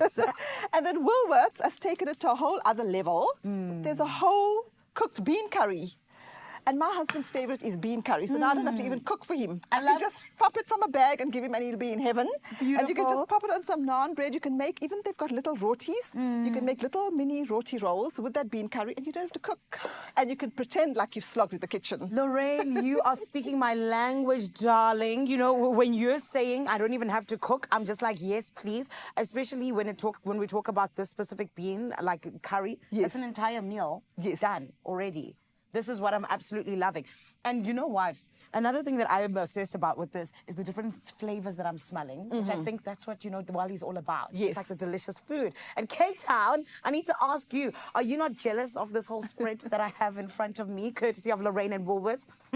So delicious. I can smell Zanelia, it. I am not jealous at all because Izette has started on dessert down in Cape Town. We are actually okay. I'm not saying you're a lazy chef, Zanelia, but I'm getting a sense, looking at how excited you are and how little needs to be put in terms of effort and understanding and knowledge. I think, like me, you are loving this plug and play notion here. So Izette is putting the finishing touches on a beautiful cake here that also comes in a box. So what are you putting together there? Yeah, so this is the semolina and spice semolina and coconut cake mix. So basically you just take the dry mix and you add softened butter, you beat it, bake it, and then I've done the icing here, which is also in the box. You add your butter, you toast the coconut, sprinkle it over, and then as an optional you can sprinkle some crushed pistachios. This is a beautiful, delicious flavor, which I think most South Africans will love. Oh, for sure. Complexity, yet so simple to create. You've absolutely nailed this range. Dare I ask you, do you have a favorite child? What is your favorite product in the range? Well, my one favorite is cardamom spice because of the aromatic flavors. So korma, anything korma, but then the date and tamarind chutney. Get out. Is an absolute favorite. So you can use it on the side, you can drizzle it over a salad, you can make a mocktail cocktail from it, and it's a beautiful color, which adds to that intensity, the complexity, and the richness of Indian cuisine. And the drama. It is so dramatic to see this range play out with the color. I mean, you guys have taken it to that point of brilliance, but I love the fact that you leave just a little 1% for us to step in and claim all the glory. Absolutely beautiful. You can get your hands on the incredible Indian range in store. And I would imagine, Zanele, the eating must have begun. Have the crew started eating the food yet in Joburg? Darling, I'm about to do the first tasting. You know how they do like the first something whenever the president's eating or whatever it is? I'm the president of the delicious food here today, and I'm going to have a little bit of a chili bite because I love anything that has a bit of a chili tinge to it. I am going in. You call this tamarind sauce, right? Yes. Okay, here we go. To you. That is nice and crunchy. And anything with corn for me. This is so good. And the tamarind sauce comes together deliciously. I know you are very jealous when Graham, as much as you said you're not, I know you are. I'm sorry. So I've got to ask, now that we've both been Isn't it inspired and divine? have all of this this bravery to go and tackle these dishes. So Nelly, I know that the chili bite probably stealing the show there for you now, but what dish are you most excited to go and try yourself? Oh, I told you, Graham, for me, the thing that speaks to me, it is this bean curry. Yes. Because it's a whole meal. It's already done. It is, yes. It's Literally. you can just take it out of a bag, pop it into a bowl, and pop it into the microwave. And you see, it sounds like it takes 2 minutes. I'm happy now, Graham. I just want to be on my couch and with a nice bean curry with some roti, and I'm happy. What about you, friend? Oh man, I'm loving everything. I'm not normally a sweet tooth, but I must say the sweet treats on offer on another level. I think for me, it's the fact that I can start pushing the boat out and try different flavors that I haven't encountered before. I'm all about those heady spices. I love the fact that everything here is as simple as take it home, plug it in, and you are winning. Absolutely love it. I've got to say, Lorraine, thank you so much. I can see you forcing a smile there because you're no longer, I promise you, you're not redundant. We still do require chefs in the kitchen to create beautiful dishes. But thanks to Willie, so the rest of us can also get into the kitchen and create delicious dishes. So happy Diwali to you, Lorraine, as well from our Cape Town studios. Oh, the guys are saying happy Diwali to you. Thank you so much. Well, the bottom line is thanks to Izette and her incredible team. I always think of like Charlie and the Chocolate Factory vibes in the food developer space. You can get your hands on this incredible Indian range in store, online, or using the amazing Woolies app. Go and check it out for yourself.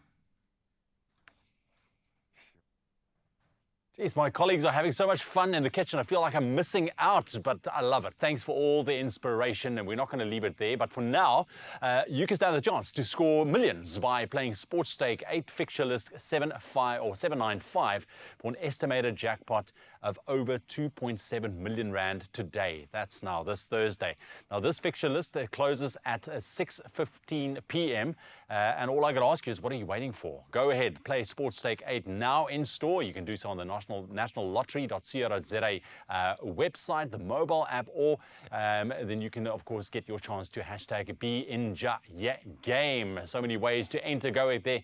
2.5 million rand could be yours. And if you do play, always play responsibly.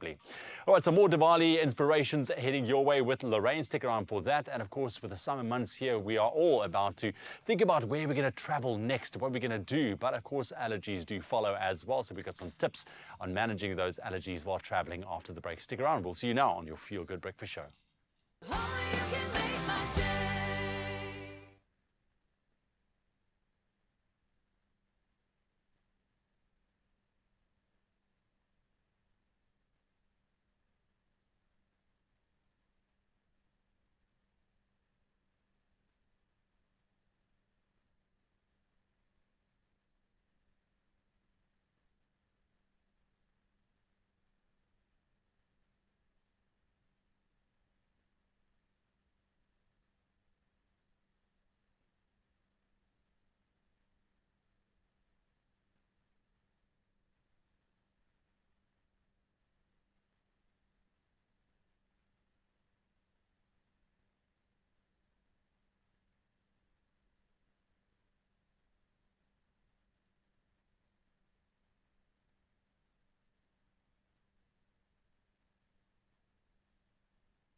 It's my Feel Good Breakfast Show. Welcome back. You're tuning into your Feel Good Breakfast Show. This is Expresso right here on S3. We are live from Cape Town and Johannesburg this morning, and it's all about gearing up for Diwali. A beautiful, beautiful celebration happening next week. And on that note, we also want to connect with you on social media. So this was our social media question for the day. Look at Graham and Chris there. It says, wishing all of you celebrating a happy and joyous Diwali with friends and family. Send us a voice note and share what you will be doing to celebrate.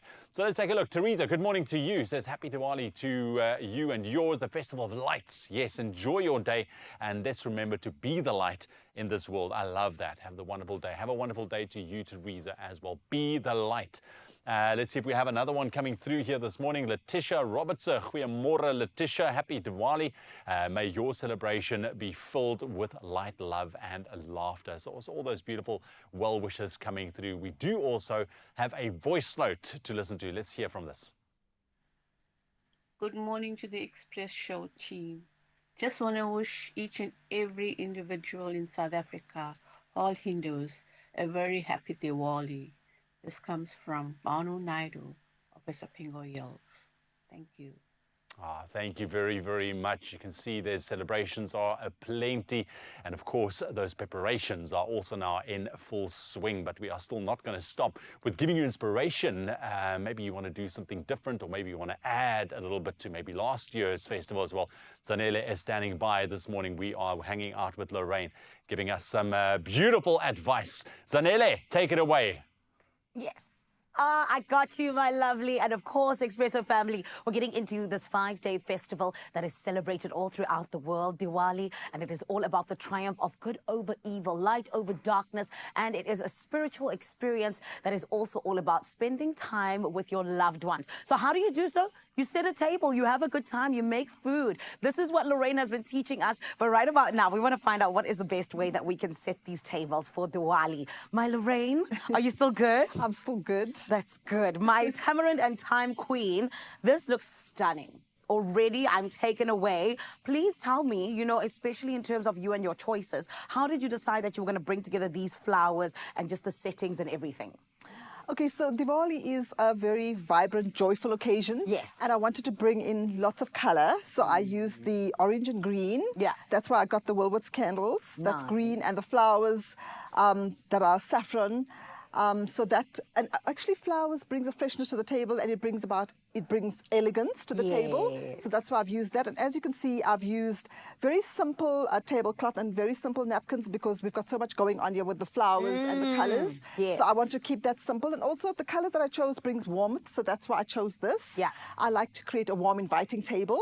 And then we've got some gold accents. Yeah.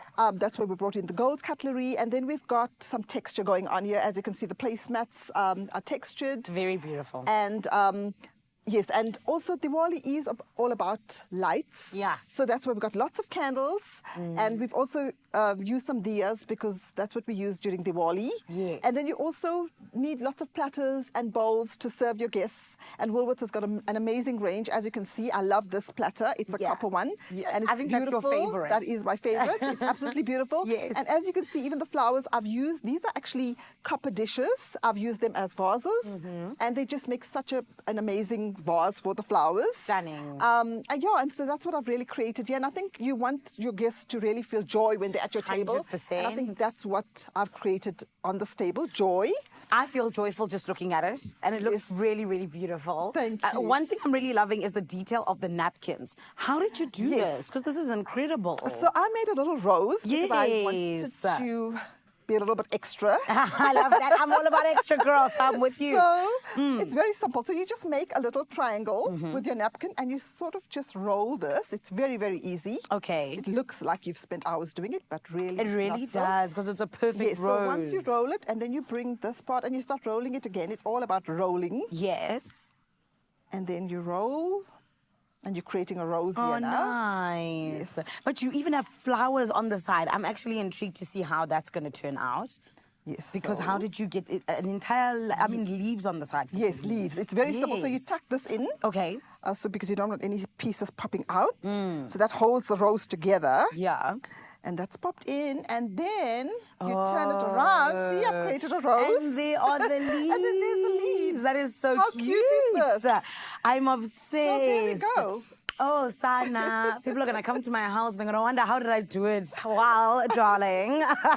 Absolutely love this. And I also know that a lot of people are always looking for different ways to make their table setting just a little bit unique. And for me, that's a perfect touch for that. It is, absolutely. Yes. But now, Lorraine, I need you to speak to me just about also, you know, the way in which we are able to allow our table setting just to really shine, right? Talk to me about your 3 favorite items that you always have for your Diwali table.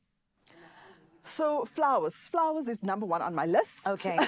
Because I absolutely love flowers. There's something about flowers that just makes me happy. So the more flowers, the merrier. Yes. And of course, I love beautiful cutlery, and this gold is just up my alley. I love the gold cutlery. Yes, it's so that's another thing. And I also love having placemats. Yes. And as you can see, I love the texture of these placemats, and I love the little rustic feel of it. So I also don't like things to be too formal. Okay. I like a bit of mixy-matchy and a little bit more casual feel, because I also feel when it's too formal, the dinner table becomes a bit stiff. Yes, and it is the Festival of Lights Yes, after all. so you want people to make memories and conversations to flow, but you don't want people to be sitting there all stiff, thinking they mustn't move anything around. Yes. So I want it to be really casual and a happy place. I like that. And just in terms of, you know, the setting as well, I know that sometimes people have different colors that have different meanings, right? Yes. So, for example, for me, in my Xhosa culture, we've got beads, and beads have different meanings. When we talk about Diwali, are there any colors that kind of stick out where you'd be like, okay, I'll use those color flowers because they mean this or they mean that, or it's just any colors go? You know, Diwali is all about bold, bright colors. So you can choose any bold, bright color, but the colors that I've chosen, the saffron symbolizes purity, and it's also fire. Okay.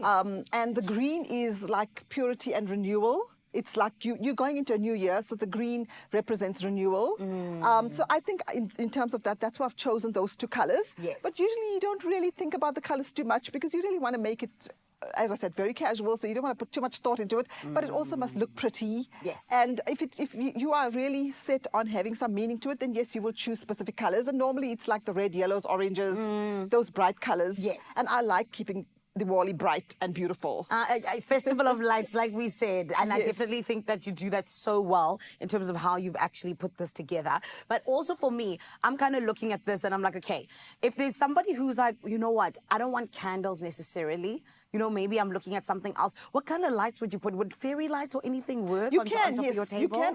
You can also put like little leaves as runners and put some fairy lights in between. I think that will look really pretty. You don't always have to go with flowers, and sometimes people feel like flowers get in the way of your conversations and they don't want too much flowers. But as you can see, also the height makes a difference. I haven't got these flowers too high, and it's also nice to have some different heights in your flowers when you're popping it in, so it creates a bit of interest. You don't want it too boring. Yes. So yeah, you can use leaves. You can also just have little vases, a mixture of little vases. Yeah. And you can pop flowers in there.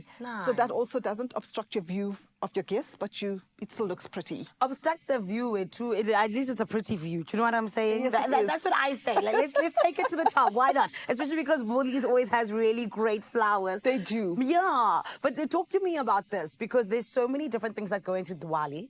You know, as we kind of wrap it up in terms of our conversation, what for you is your favorite thing about Diwali, and just in terms of celebrating, and particularly the things that you're even able to get from Woolies as well? I think the eating, definitely. Yes. I love that. That's my girl. That's my girl. It's definitely the eating for you. Yeah, and I love making, I don't eat a lot of sweet treats in the year. I've got a bit of a sweet tooth, but not that much. But when it comes to Diwali time, I do make a lot of sweet treats, and it just gives me joy making them and sharing them with everybody. Aw, you are so sweet, Lorraine. Well, my babe, happy Diwali to Thank you you and so the family. And thank you so much for just coming and letting us know so much more. I think it's really, really beautiful, and we appreciate you. Thank you so much for having me. Of course. And of course, to each and every one of you, our Expresso family who is celebrating Diwali, may light just light your path, and may you continue to be able to celebrate Diwali in the best way possible. And one of those ways is by getting everything that you need from Woolies. They've got you from the flowers to the candles to the placemat settings to the food. Everything you need under one roof, like we told you, to have the perfect Diwali celebration. Now, on the way, I want to give you a reason to stick around, right? Which is why we're going to be getting into allergies and kind of being able to tackle them a little bit better than you normally do whilst traveling. And speaking of travel, Zanzibar is on everyone's tongue. Why? Tropical Island of Treasure, Zanzibar. And we've got Stacey Gossain, who's going to be telling us about her beautiful time in the country that we absolutely love when we talk about getting to be able to have that tropical, delicious experience, my friend. Do not go anywhere. It's coming up right here on your Feel Good Breakfast Show.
It's my Feel Good Breakfast Show.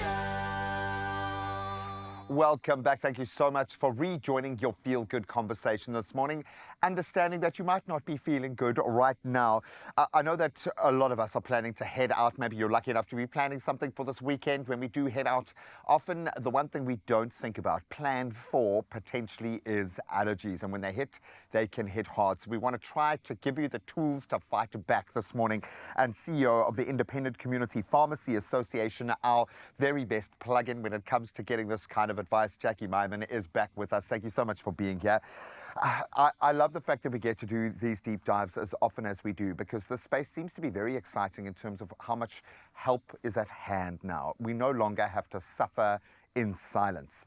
But when we do take a trip, we don't often think about the environment that we're going into. We don't often think about what could potentially kick those allergies into a higher gear, the areas that we are traveling into. So when we are traveling and planning a trip now, what should be first front of mind?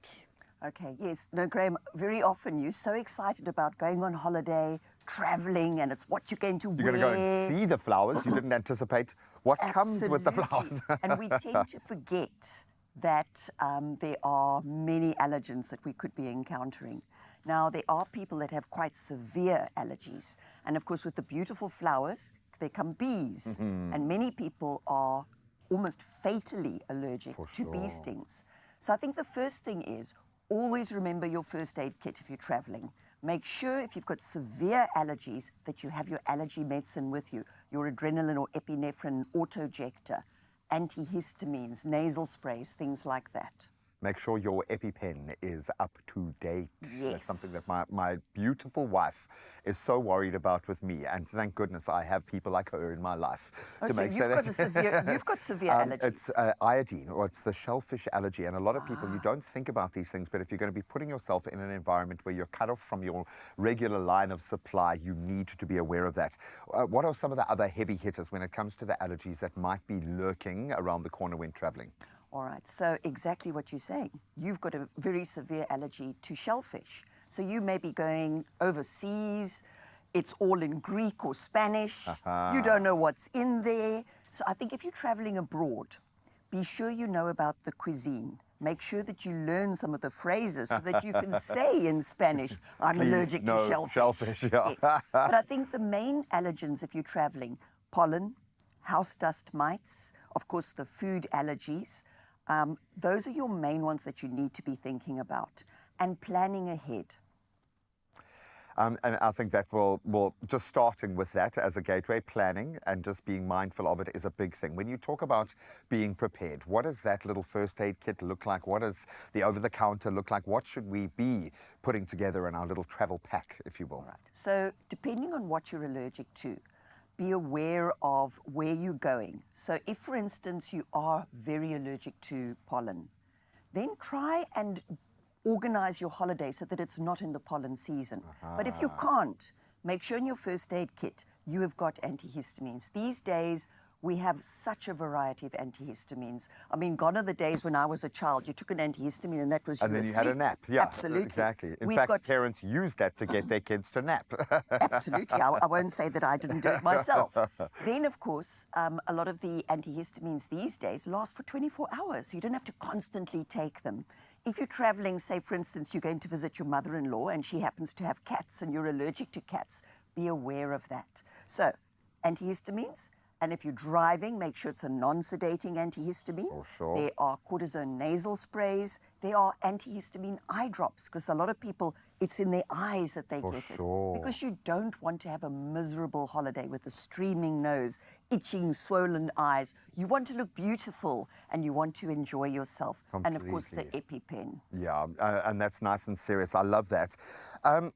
What happens if something does happen and we are cut off? And that's what happened to me. I was camping when I had my first reaction. Thank goodness we found a reservist firefighter who was able to get into their lockbox to get the adrenaline. It was crazy. But what happens in that instance? What else should you be aware of potentially if something does go to that degree? Absolutely. So again, if you are traveling away from home, out of your environment, and in your instance, make sure you've got your EpiPen. Make sure the people around you are aware of your allergies. Because there's nothing worse. I mean, with anaphylaxis, it can happen so quickly that you may not have time to actually use the auto-injector yourself. So the buddy system. Make sure that everybody knows what to do, how to handle it.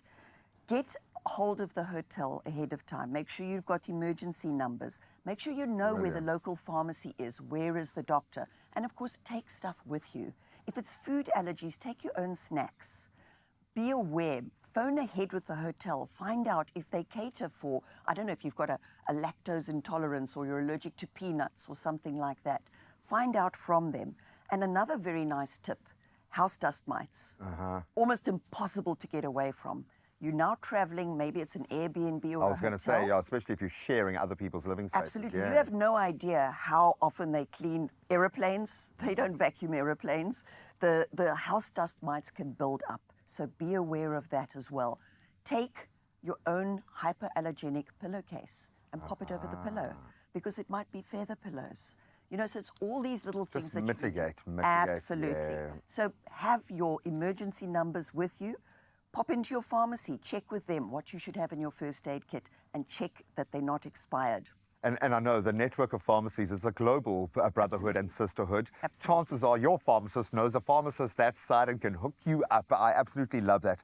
I think education is key in this space. And when it comes to ourselves and our own health journey, you know yourself better than anyone else. But you'd be amazed at how just a little hiccup, a seemingly little hiccup like allergies, can ruin an entire experience. So make sure you are prepped, and we're going to do our part to maybe add a little more putt course to the journey. You stand the chance of winning 2,000 Rand in cash, courtesy of SETI Sit. Simply reply to the competition post on the Expresso socials. You'll see it proudly displayed, and tell us this: how do you prepare for travel when managing allergies? We've given you some great tips. Maybe you can add a few more gems. Don't forget to hashtag SETI Sit in that reply. The competition closes Friday, the 25th of October, but T's and C's do apply. You can find them at expressoshow.com. Jackie, absolutely love you. Stay allergy-free. Stay as healthy and wonderful as you are. And hopefully this has helped you stay allergy-free when you take your next adventure.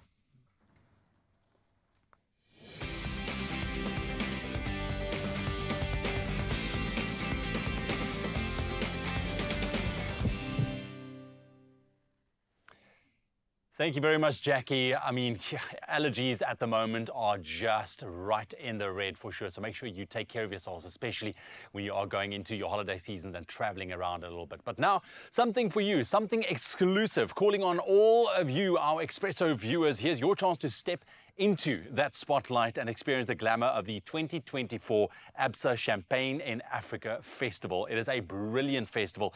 I mean, just imagine yourself rubbing shoulders with the elite, sipping on the finest bubbly and basking in the luxurious atmosphere of this exclusive event. It really is an event not to be missed, but we are giving you an opportunity to win some tickets. So here's what you need to do.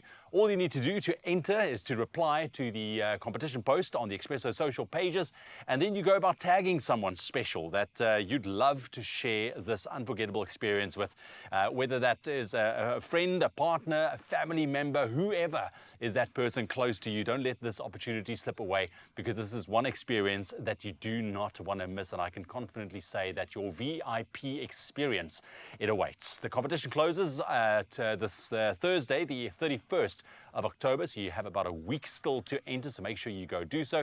Just remember those T's and C's do apply. You can find them on our website, expressoshow.com.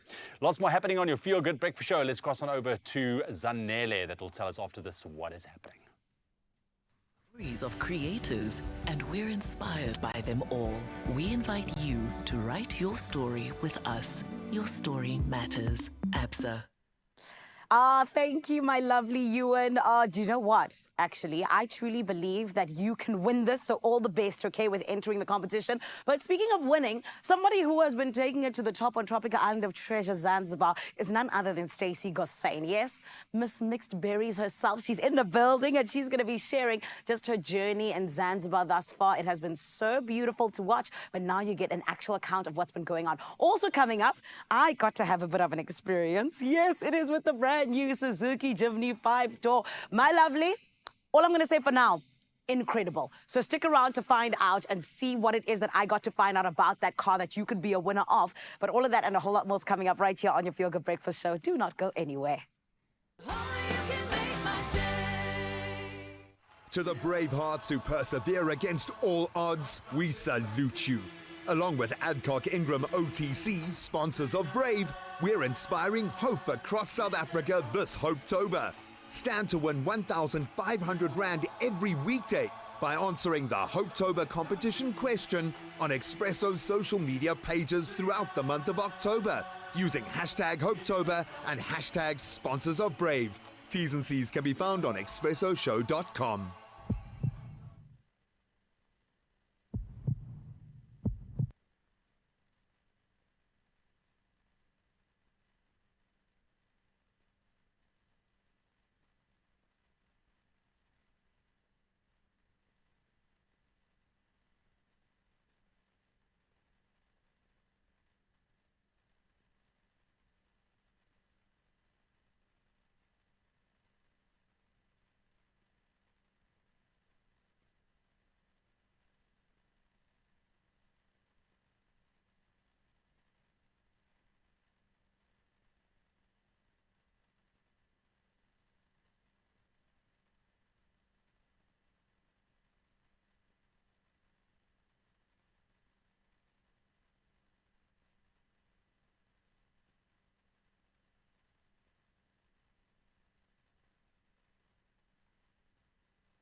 It's my Feel Good Breakfast Show. Oh, we're feeling good because we're with you, Zanzi. Kodwa ke. You know that we always love to bring you amazing people that are going to put a smile on your face. And someone who's been doing so every Saturday on S3 at 6:30. And of course, the repeat on Monday, 9 p.m. on SABC1. It is none other than Stacey Gossain. She's one of our queens on Tropical Island of Treasure, Zanzibar. One of the most hot places in the world. I say that because I was there with Stacey. It was very hot, and it is very hot. And trust me, things are still heating up here on Tropical Island of Treasure. However, we all know that when it is hot, we need to protect our skin. And who does that better than Nivea Sun? And this is why we're finding out from Stacey Gossain today about her adventures in Zanzibar, and particularly with Nivea Sun. How are you, my gorgeous? Good, Zanele. It's so good to be back. I know. It's so lovely lovely to see you. But you're doing the things that need to be done on Tropical Island of Treasure, ma'am. You know, we honestly just trying to pull through. We're trying to stay consistent. Honey. But like I said in the first episode, Okay. I'm not trying to let it get to my head. Yeah. We got to keep the hard work going and just take it challenge by challenge. I Because love like it. you say, Yeah. you never know what you can throw at us. Honey, you know? listen, it is Tropical Island of Treasure after all. But, you know, with you being in Zanzibar, I feel like we needed Nivea Sun more than we ever thought, right? Yeah. Like the first day we got there, it was all on the table. And I was like, I'm never going to need all of this. We needed all of it. So talk to me a little bit about that. You know, how did Nivea Sun make your time a little bit better in Zanzibar? Honestly, Zanele, you hit the nail on the head when you said we didn't know what we were in for. Yes. It was so hot. Yeah. We landed and we were sweating, all of us. Yes. So Nivea was honestly a lifesaver. I honestly didn't think I was going to need it. I'm Mediterranean, you know. Yeah. I've got the melanin. Gonna tan, baby. You know, 100%. I was like, come through summer.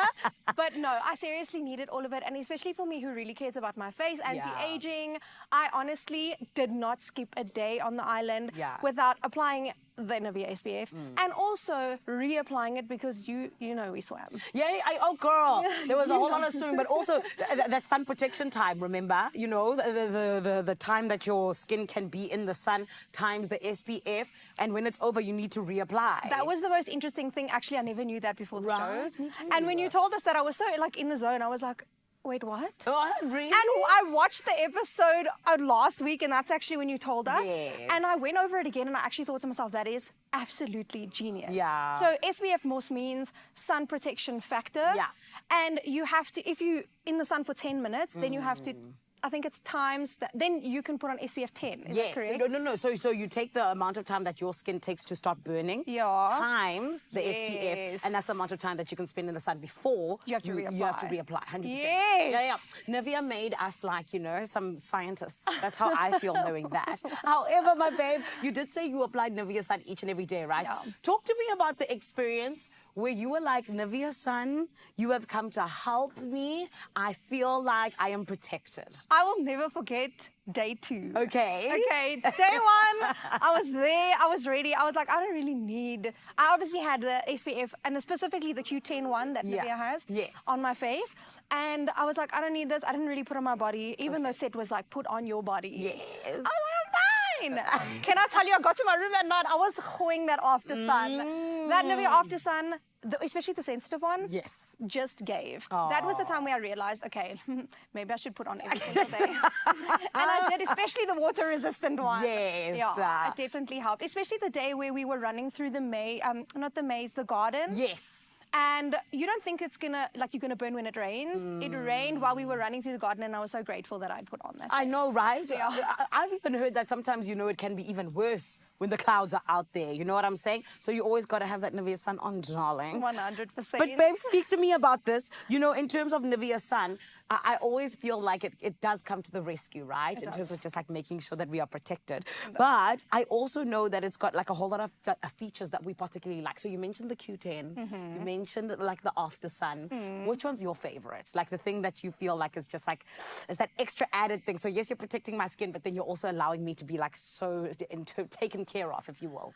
Zanele, I actually have sensitive skin. My face is so sensitive. Yeah. So specifically the Q10 one, and they've also got the face sensitive one. Yes. And they even have the sensitive body sunscreen, and I think it's like an SPF 50. So for me, that is particularly what I love, is the fact that like you're not only protecting your skin from, you know, anti-aging, but it's also for sensitive skin. So it doesn't burn your eyes when you put it on, and it really like absorbs into your skin. It doesn't sit on your face. Yes. You see, we like to choose nice things for ourselves. You know? We don't want problems, especially when we're trying to win our share of $1 million in the brand new Suzuki Jimny. You know what I mean? We can't afford to have sunscreen in our eyes, burning our eyes. Because you got to keep your eye on the prize. 100%. The biggest ever in Tropical Island of Treasure history, honey. Yes. But babe, talk to me as well about just like the things that you learned when it comes to sunscreen, right? So we mentioned the whole thing of the sun protection factor times the time that you're in the sun, as well as, you know, even us just knowing when to reapply, right? Yeah. But what else did you learn, particularly when you were on the island, about SPF and about Nivea Sun, where you were like, okay, cool, I'm going to take this home, I'm going to use it every time, I'm going to be a part of this specific lesson? I must say that sun protection factor was for me the biggest. Yes. I will say that. Yeah. But also to reapply, because I'm Yes. also not like a full effort type of gal where I want to continue putting on throughout the day. Yes. And I actually learned like you need to reapply. So for me, that's something that I've definitely taken with me, and I even have like 9 in my car. That's my girl. You know? That's my girl. We look after our skin in this house. Thank you. Because if I'm wearing my mask in theatre, it takes off all whatever I put on in the morning. Yeah. So then I got it in my door and I love it for you. And then okay, I love it for you. It's easy peasy and it's great for us. And thank you so much for coming and stopping by and just telling us about your time, my babe. I know you enjoyed it so much, especially when you're winning the whole time. Do you know what I mean? You can't help but enjoy, right? You know? You know what I mean?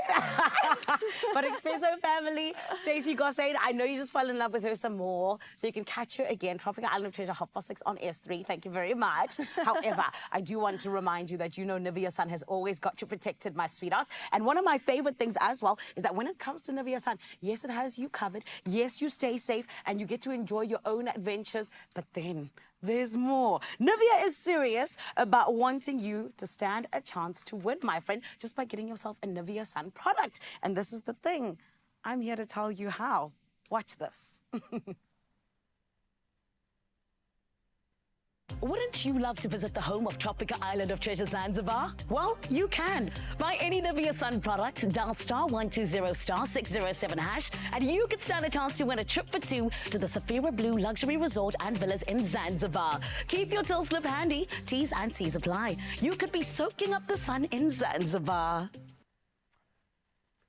Or you could be driving around in your very own 5-door Suzuki Jimny. I tell you, I'm a fan, my friend. I am a fan, especially as having a family now. You know, the 2-door was nice. 5-door, it's even better. We'll take it, man, and we absolutely love it for this season, and I think Zanele loves it more than anybody else. She is invested, and she had the chance to see one very up close and personal and really got a taste for how smooth this smooth ride is. Let's jump into the back seat and take a little bit of a drive with her.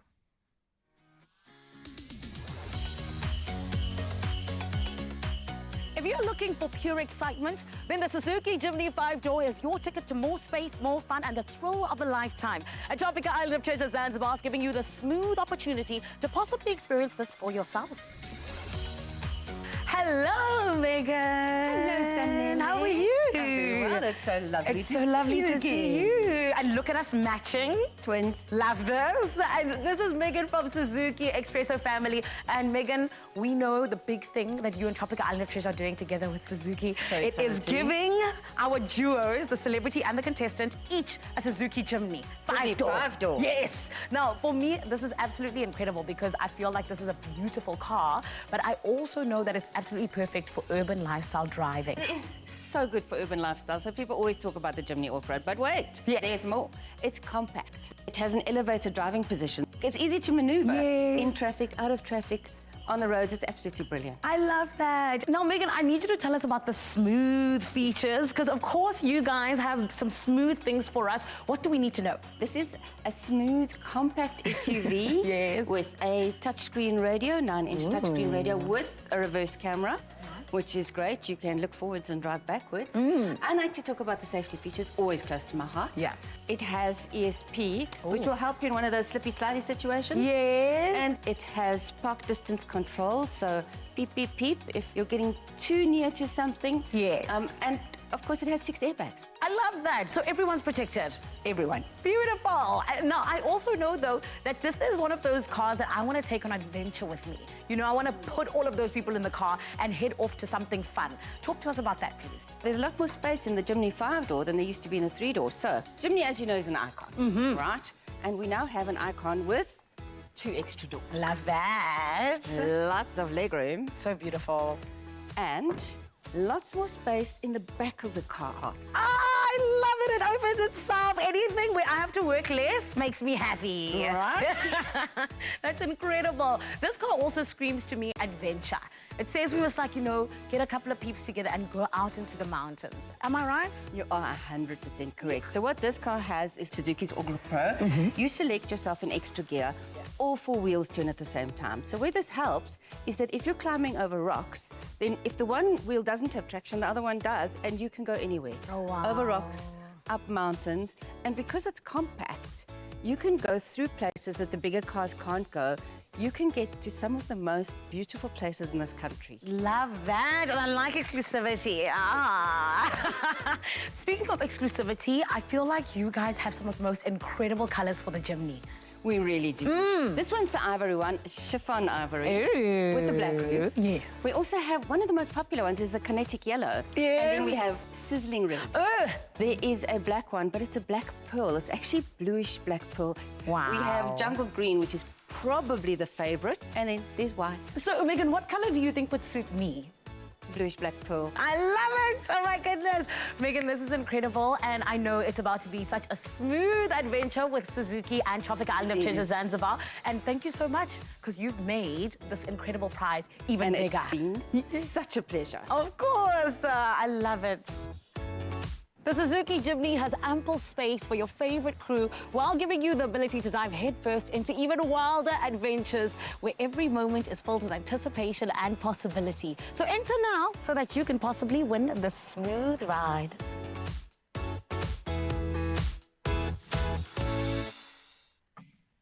And that's when we lost her. It's surprising that she actually found her way back to the Johannesburg studio. Savor the irresistibly smooth flavor of Tropica and, of course, unlock that world of amazing prizes, including the grand prize. Yes, it's a stunning 5-door Suzuki Jimny that could be yours for an adventure like no other. Getting in on the fun is really easy. What you've got to do, simply pick up a bottle of Tropica, follow the instructions, snap a selfie with your very own Suzuki Jimny. You can try and find Zanele somewhere, and then share your thrilling moments on social media with the hashtag TropicaXSuzuki, and make sure you tag @MyTropica for a chance to shine and win big. Yeah, listen, T's and C's apply. This is a fantastic prize. If you win that grand prize, listen, your life will never be the same again, because this is really a fantastic little car. Zanele, so talk to us. Your experiences, your takeaway from this little adventure that you've had. Friend, I am absolutely obsessed with the fact that, listen, the Suzuki going from being a 4-door back to being a 5-door, I think that in itself is already such a novelty, because you get to be one of the people who has the new Suzuki 5-door, the Jimny. And I feel like it's such a, a car that has such a legend status behind it. And I got to have a little bit of a, ride behind the wheel. It drives so smoothly, if you will. And it genuinely is just such a lovely car. It's spacious. It's got so many different features. And I feel like you're already winning just by being able to say, hey man, I have a chance of winning this car. And then when you do win it, life just gets even better. So I genuinely, I wish everyone all of the best. I'm crossing fingers for everyone, okay? Now you see now the true spirit of the Suzuki Jimny is really the off-road capabilities. It's 4x4 capabilities. There's very few cars that can go where a Suzuki Jimny can go. So Zanele, I got to ask you this. Yes, you've gotten it, you've driven it, but have you taken it off-road? Not yet. And guys, I would literally, thank you for coming back to me. I was going to say, I never got a chance to say, Suzuki, when you feel like it's time for us to have a chat about me and the 5-door, let's do that. You know what I mean? I'm ready. I need to take it off-road, just like the Jen said. And I feel like, guys, for me, there's not many cars that are able to do that, right, while still being stylish. You get what I'm saying? So as a girl, I'm just a girl, and I'd love to be able to have that experience while still looking good in my beautiful car. So yeah, I can't wait to hopefully do it someday soon, guys. Hopefully the right account manager is listening. Perfectly said. Absolutely want that life for you, girl. You got to get out on the dunes. Well, we've still got a little bit of time to save it with these beautiful people. What's coming up, girl? Yes, we got a lot to do, my friends, and I tell you this much, you got to stick around for it, right? Which is why I cannot wait for us to meet one of the filmmakers behind the new Christmas story that we all never knew we needed. Homecoming, an African Christmas story. It's going to be absolutely stunning. And then there's a whole lot more, because you know how we get with food, right? So it's a kofta stuffed flatbread. You know you already want some. Anything that's stuffed for me, it must come here to the belly. It must come stuff me, in fact. We're going to get into that in a bit. Don't go anywhere. This Saturday evening on Tropical Island of Treasure. It's an elimination challenge. To the left, to the left. Push back, push back. I'm reversing. No, you're not. We're not intentionally doing it. No, I know. Was it a mistake? The wind! Come on! This is hard. Yay. So, Dreams shattered. Catch Tropica Island of Treasure Saturday evenings at 6:30 on S3. Repeat Mondays at 2 and Fridays at 6 p.m. on S3.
It's my feel-good breakfast show.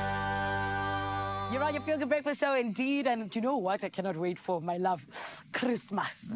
Christmas is the happiest time of year for me, and I cannot wait to see what we all get into. But one thing I love about South Africa is we always have a beautiful Christmas story to tell, and this time around, it is called Homecoming, an African Christmas story. And my friend, I can tell you this much, we're going to be absolutely taken away by this. Why? Because just listen to the storyline. It's about two sisters who get called home by their mother because it might be their father's very last Christmas. What transpires? What happens? Well, my friend, you're going to have to go and watch it, okay? That's exactly what you need to know. And it is going to be in cinemas nationwide, and I can't wait to see it on the big screen. But this is why today we actually have got one of the filmmakers himself who is here in the building to give us the lowdown, and who better than someone who produced it and was behind the whole thing coming together. Everybody, let's give him a feel-good welcome. It is Leli Maki.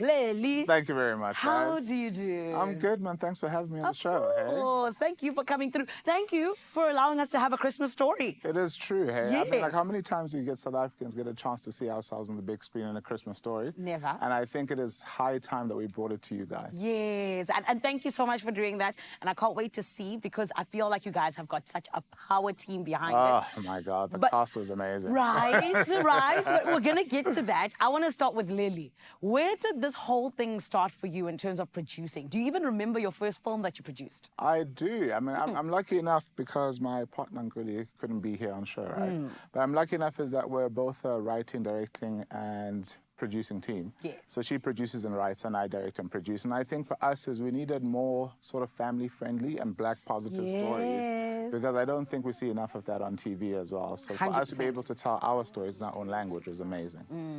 I think it's always beautiful as well for us to see just these different stories be told in a different way as well. That Do you is know what I'm true, saying? yeah. Kind of finding your own way to do that. So talk to us about how you guys did it in your own unique way. I think it's about our Xhosa, which is like, I mean, that's the base of it all as well. So therefore we said, let us do a film in Xhosa about Xhosa people going back home. Because for us, Christmas is not eggnog or Father Christmas or gifts. For black people, Christmas is family. You know, that's where we go. Go to Gamakaya, and you go out and hang out with the relatives here. Yes. All the goso from the village. Really, you That like is, umkosi, I Leli? know, a little bit of tea. Sana. Everyone loves some tea, especially village tea. There's nothing like it as well. Yes. And we said, why can't we be cinematic as black people? Why can't we as black people then be able to put ourselves on the big screen in such a way which is positive and entertaining? And for us, that was the biggest impetus behind creating our own Christmas. Yeah. Plus, I'm a Christmas baby, so hell, it had to happen. Yes, I love that. When is your birthday? 25th. Oh, that is No, it's the adorable. worst thing ever because everyone's broke. Yeah. And they say, let's just combine gifts. No. Your Christmas present is a plate of food. Here we go. And your 7 birthday colors. present, And then, no, we'll get you next year. we'll get you next year. Oh, yini, my Lily. But you know what, Lily? This is your your Christmas present. It is, though. Having your movie out nationwide in cinemas, I think that is absolutely incredible. But talk to us about the storyline. What inspired it exactly? Well, the thing about it, it's about this father who's having his last Christmas. And it's sort of the thing that happens that you want to try your best to make the Christmas special. Yeah. But then in terms of it, all the secrets come out. I mean, our main character, Luleka, she's living her best life in Johannesburg, a soft life. You know, dropped out of school and she's been hiding it from her parents. And it's about how everything comes out at the Christmas table. And we explore a lot of dynamics. I mean, the older sister, she's the powerhouse of her family unit. Yeah. So she's earning all the money, and sometimes it's how, as a woman, are you supposed to be both be a mother and also be a caregiver, and those dynamics to explore, especially within Black culture. So for us, I think it was so important just to look at current things that we're experiencing in Black people and also in South Africa, and to then create a beautiful narrative which resonates, because Christmas is about hope. Yeah. It's about love. It is. It's about second chances. About giving. It's all about that. So therefore, that's what is the impetus of the whole story. Beautiful. And I feel like I said, you know, you guys got a power team behind it. Oh, so cast. How did you choose that cast? What, you know, informed those decisions? You know, what we're very lucky is that we had to look at 3 generations of filmmakers, of actors, I'm sorry. Yes. So therefore we had to have the moms, and then, like, for me, is the moms and the father, is that who else could be but Umam Toko Njenga, and also the late Dada Utimi Gwebulane. And they were such joys to have on set, and then also with Utamli was Chris Kalaba, and then in terms of the children was then going for Ululeka, which was played by Zakona Bali, and Asanda, which is Talinta Dima. So we managed to get the cream of the crop, and I'm so glad we got them. They had so much fun on set. And I think they really enjoyed getting behind this project because it was a project for them, by them, about them. Beautiful. And I feel like as well, you know, when you're able to get people who really work well together, you get magic. You do. 100%. You do, but also it takes a talented director and producer. Oh, heck. I wonder who that could be. I absolutely wonder. No. Let's do an audience poll. But Lily, you know, there are so many young people who are looking to you right now being like, I want my movie out one day all over the country. What advice would you give to them? Right. That's the most important thing. Like, no, guys, it all comes down to good story. Before you can get people behind it or whatever, is sit down and write. And sometimes you don't, I don't know, we don't have computer song. But then what's important is that whether it's starting off with a piece of paper and a pen, or even on your phone, because most people have phones, start writing, start gaining the confidence in your ideas. And also, most importantly, is dream big. Sure. We can't be dreaming for the small screen, or let's say something that's going to play on local television, whatever. Dream that you want to be a cinematic director or cinematic writer, and then what then happens in hard work. Love that. So dream is like 10%, and then the rest is like hard work, which is 90%, which is practice, practice, and practice. That's how you get to be where you want to be. Beautiful. Well, Tyler Perry was Mzansi. We appreciate you. Yazama. Thank you very much. Yazama, to be welcome here. Thank you so much, Expresso, for having us. Absolute pleasure, man. Oh, man, Thank my you, friend, man. this is what you need to go and do, okay? Make some Christmas plans early, because the movie is out now already. It is Homecoming, an African Christmas story, and trust me, you will enjoy it. But you need to go and check it out in cinemas nationwide. Right about now, I want to check on my Cape Town family. Ewan, are you still good, my lovely? Thank you very much, Zanele. Yes, we are jumping into the kitchen right now. We're bringing the vibrant flavors of Diwali to the kitchen with a recipe that is sure to light up your taste buds. Quite literally, a deliciously spicy kofta stuffed flatbread. I mean, just saying it makes your mouth water, right? I mean, you can think of it as a perfect fusion of rich aromatic spices and hearty textures, all wrapped into a warm, soft bread. It is really that kind of dish that brings people together. And this morning, pastry chef Melisha Hosking is here to show us exactly how to go about it. It's lovely to have you in the kitchen. Oh, thank you so much. Gearing up for Diwali. Are you excited? Yes. You ready? Yes, definitely. Okay, but I love this recipe. If I take a look at the final product over there, this is something that needs to be on the table. Yes, definitely. So I would love to see how we put this together. So the floor is yours, Melisha. Let's do it. Okay, great.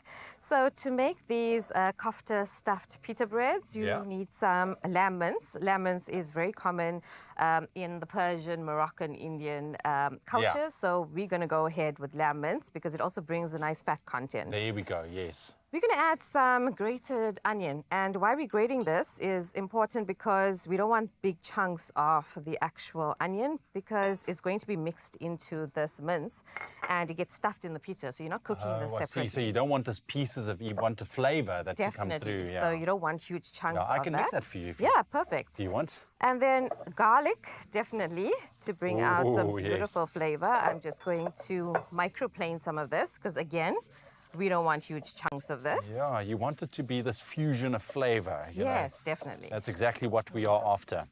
So we're going to add some garlic to that. It doesn't have to overpower, just enough to give a really beautiful kick and that really great garlic flavor that we all look for. I love that. All right.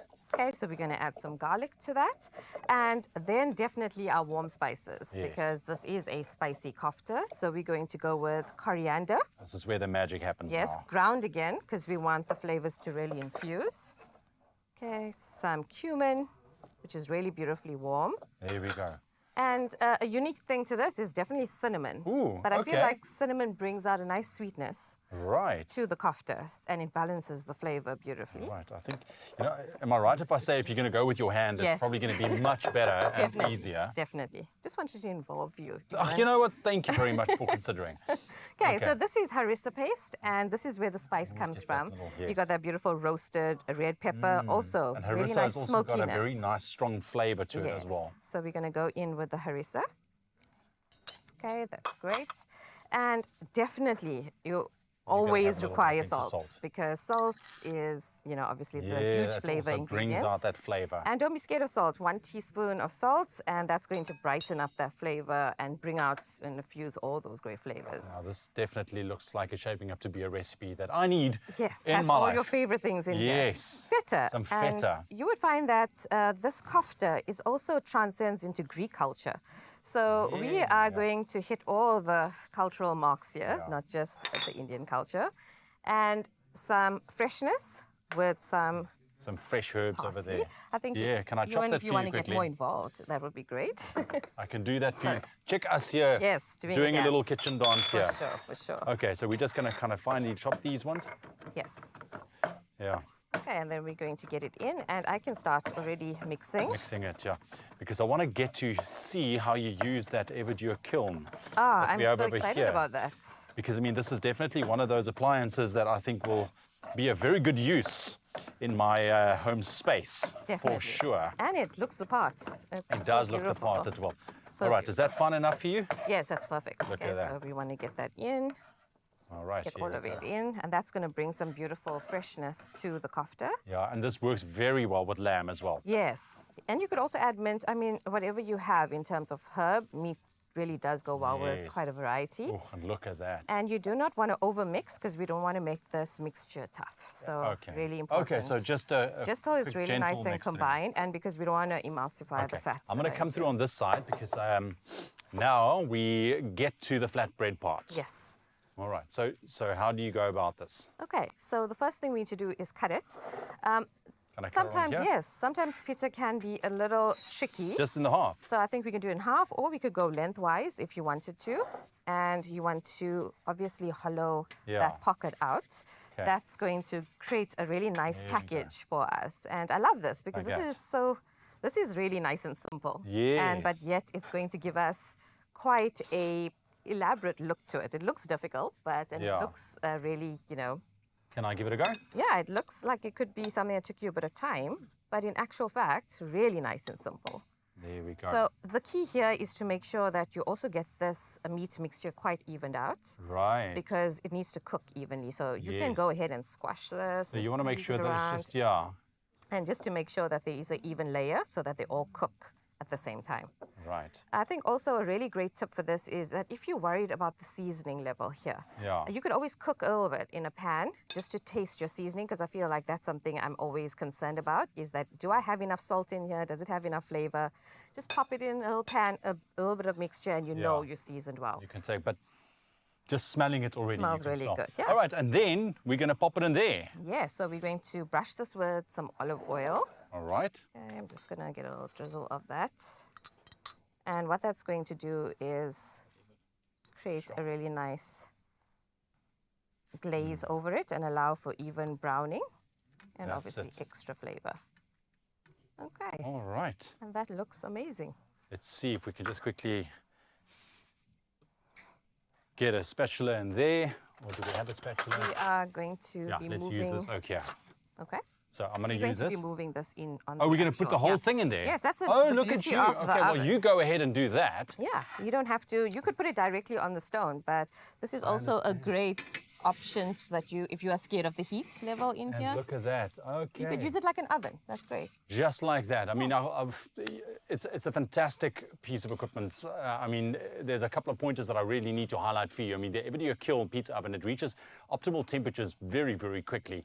We can literally feel the heat emanating from it as we stand here, ensuring that your pizzas are cooked in just minutes with a perfectly crispy crust and melty toppings, giving you that authentic wood-fire pizza experience at home, which I love. But aside from pizza, like you can see, the Everdio Kiln is versatile enough to also cook dishes like roasted vegetables, flatbreads, or even meats, making it an all-in-one outdoor cooking solution.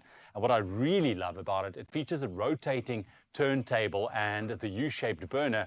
The kiln removes the need to manually turn your pizza and ensures that even cook every single time. It's easy to set up, cook, clean, store. The Kiln R series is the perfect addition to your outdoor entertainment space. It's really going to just zhuzh it up a little bit. And as you can see, it's very heavy, and we actually have a fire going right now. Goodness, yes. That's how hot it is. Okay, so Okay, so next time let's turn down the heat just a little bit. And you is can quite see a- quite a that powerful it's quite machine. powerful. Yeah. Okay, it's quite powerful. So I mean, obviously I'm very high. We can just go down a little bit, but then you get out using. You can of course use also if you don't have one of these, yes, an oven, an or oven whatever, or yeah. a grill pan as well. That could work very well. And there we have it. So you can show what we have here, the finished product right there.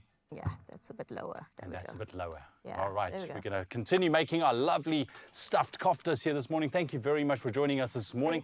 If you're keen, check out this beautiful piece of equipment. Remember that you can find, of course, the full recipe also on our website, expressoshow.com. And if you're looking to level up your cooking experience, head on over to eionline.co.za to shop the Everdio Kiln and more. We'll see you after these.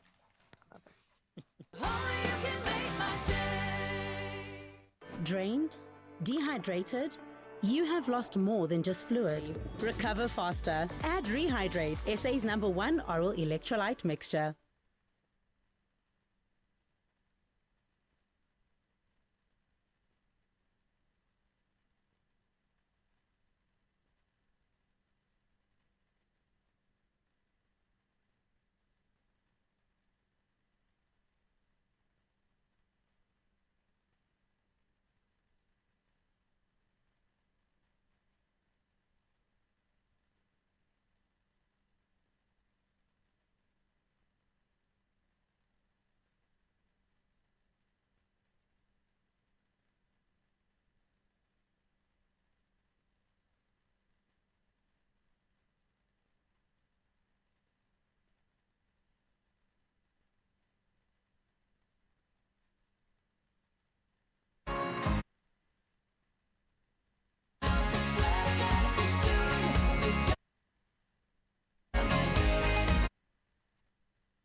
It's my feel-good breakfast show.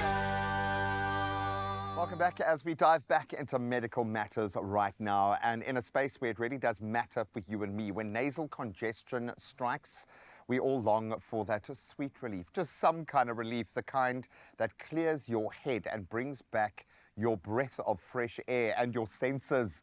But did you know that there are some common mistakes that we have been making when using nasal sprays to clear our sinuses? So now I've got you interested, and here to show us the right way to clear the air, so to speak, is hospital pharmacist and Cape Western Province chairman of the SAAHIP, Brent Sinhedge. Brent, great to have you here.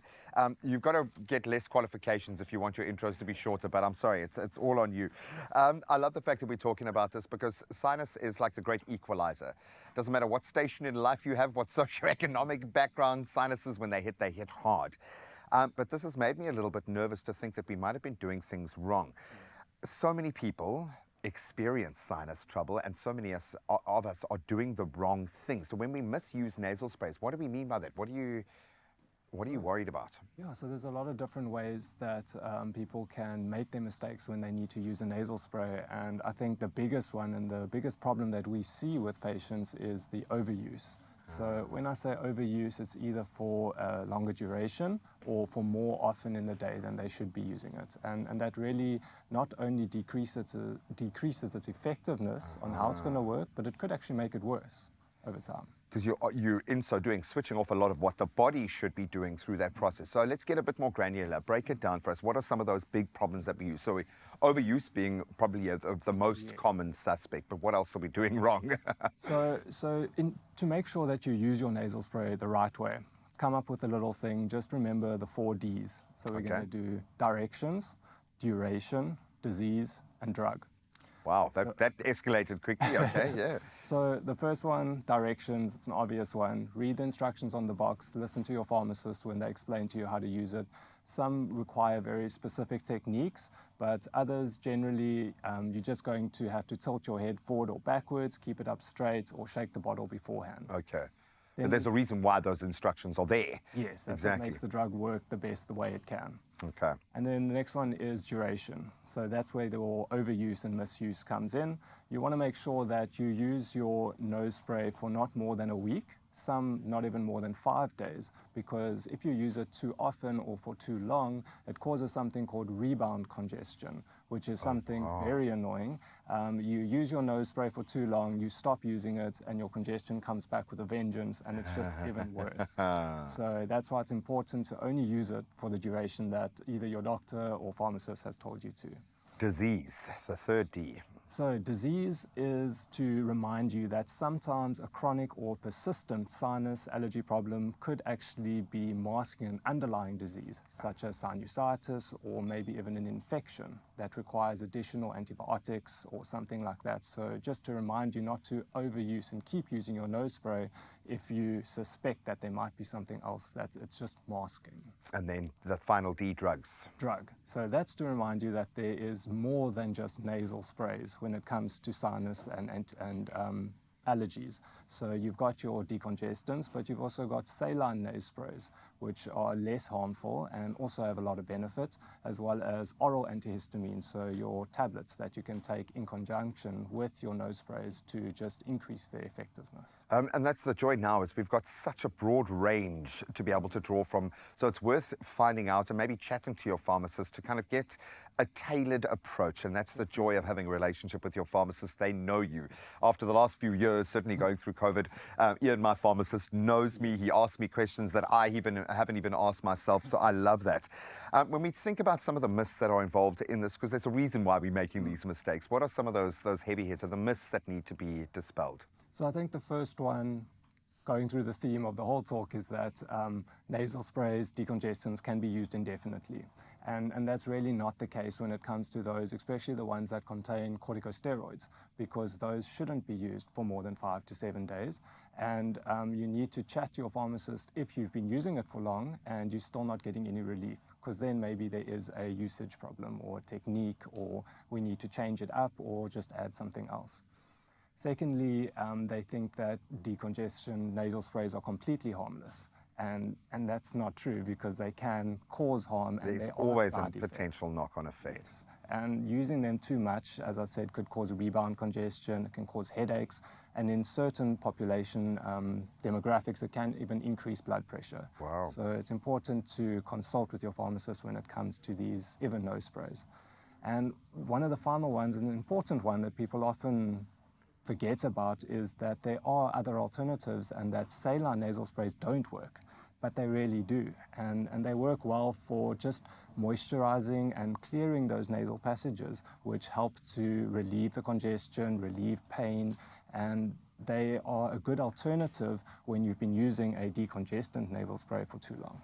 I love that. My mother is saying, I told you the neti pot, whatever that thing was called, works, but it was just a basic saline solution. So sometimes old school is the best school, but there is a reason why we've got such a broad range, because we're all different and our sinuses operate in different ways. Thank you so much. Really, really appreciate the time this morning. We both sound quite clear this morning, which is always great when we aren't suffering from these things, but take nothing away from the amount of people that do struggle with their sinuses. So maybe just think a bit more clearly, ask those pertinent questions of your pharmacist, and make sure that you have a clear understanding of how the nasal spray that you've been recommended actually works, so it can be at its most effective. And of course, Sinutab does a lot, and I think a lot of us do reach for that, but make sure you're reading the pack, make sure that you're asking the right questions, and as always, say thank you to your pharmacist after they've assisted you, because we love you guys and we rely on you so much. Brent, thank you so much, man. Thanks for having me. Thank you very much, Graham. Now calling on all cat owners and cat lovers out there. We know it, there's no secret. Cats bring so much joy into our lives, but along with their rather playful nature and snuggles, they can also expose us to certain health risks, and we need to be aware of that. Now, resident vet Vince Botha is this morning joining us to shed some light on what we call zoonotic diseases, how they can be transmitted from cats, and how to keep your household safe. Good morning, Doc. How's it going, bud? Good morning. Very well, thank you. Nice to see you. All right, zoonotic diseases. When we speak about this, what are we speaking about exactly, and which one should we look out for in terms of transmission from cats? It sounds a bit obscure, but it's pretty straightforward. So a zoonotic disease is a disease that can be transmitted from humans to animals or vice versa. And in this case, we're talking more about the ones that are coming from the animals to the humans. Yeah. But people forget that we can also give things to our animals. But yeah, so the idea behind it is obviously that you have certain diseases that you are at risk of contracting if you have a cat in your household. So what are the specific type of disease that we look at, or that most common? So it's a bit tricky because there's a whole lot of them, and they vary from things like rabies, which is obviously a huge thing, and a big thing in South Africa. We're actually in our rabies awareness month, and so it is really important that people are aware of that. And then you have things like ringworm, which are a lot less, concerning. It's a fungal infection. And then the sort of big ones that we see are cat scratch fever, which is a Bartonella, which is a bacteria that cats harbor in their mouth. Intestinal parasites is a big thing, so worms, so roundworms specifically, that cats can give to humans, and the risks that they pose from that perspective. And so there's quite a lot. There's a whole long list of things that we could go through, but those are the main ones that we really need to be aware of. Things we see quite commonly. No, I think alarm bells already went off for some people, when you said ringworm and all of those, which is the common ones that we actually do know about. But of course, we want to make sure that we take proper care of our animals, our cats specifically, with regards to this discussion as well. Early signs of a zoonotic disease. We know our cats, we know how they behave, we know their personalities and demeanor, but what shall we or should we look out for to know that maybe something is off?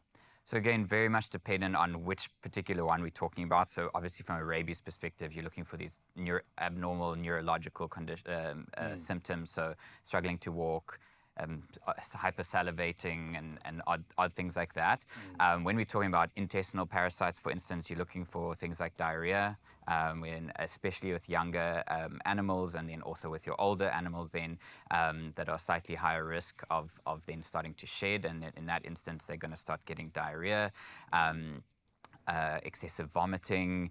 If we're talking about the ringworm side, we're looking for patches of hair loss, so alopecia, areas where you've got little focal points where there's hair loss.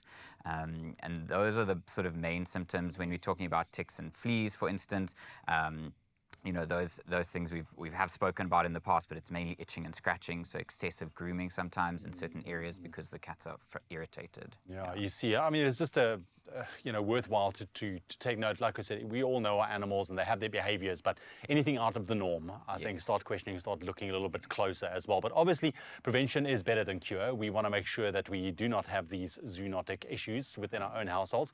How can we prevent it from happening, making sure that our cats are specifically healthy? So when it comes to things like rabies, super basic vaccination. You know, it's really, really important, especially in our country, that we're making sure we're vaccinating for rabies. It's a preventable disease if we keep up to date with our vaccines. And then when we're talking about internal parasites, external parasites, so tick and flea control is really important. And something I just want to mention with this is Bartonella, which is the bacterial condition that bacteria that cats harbor in their mouth.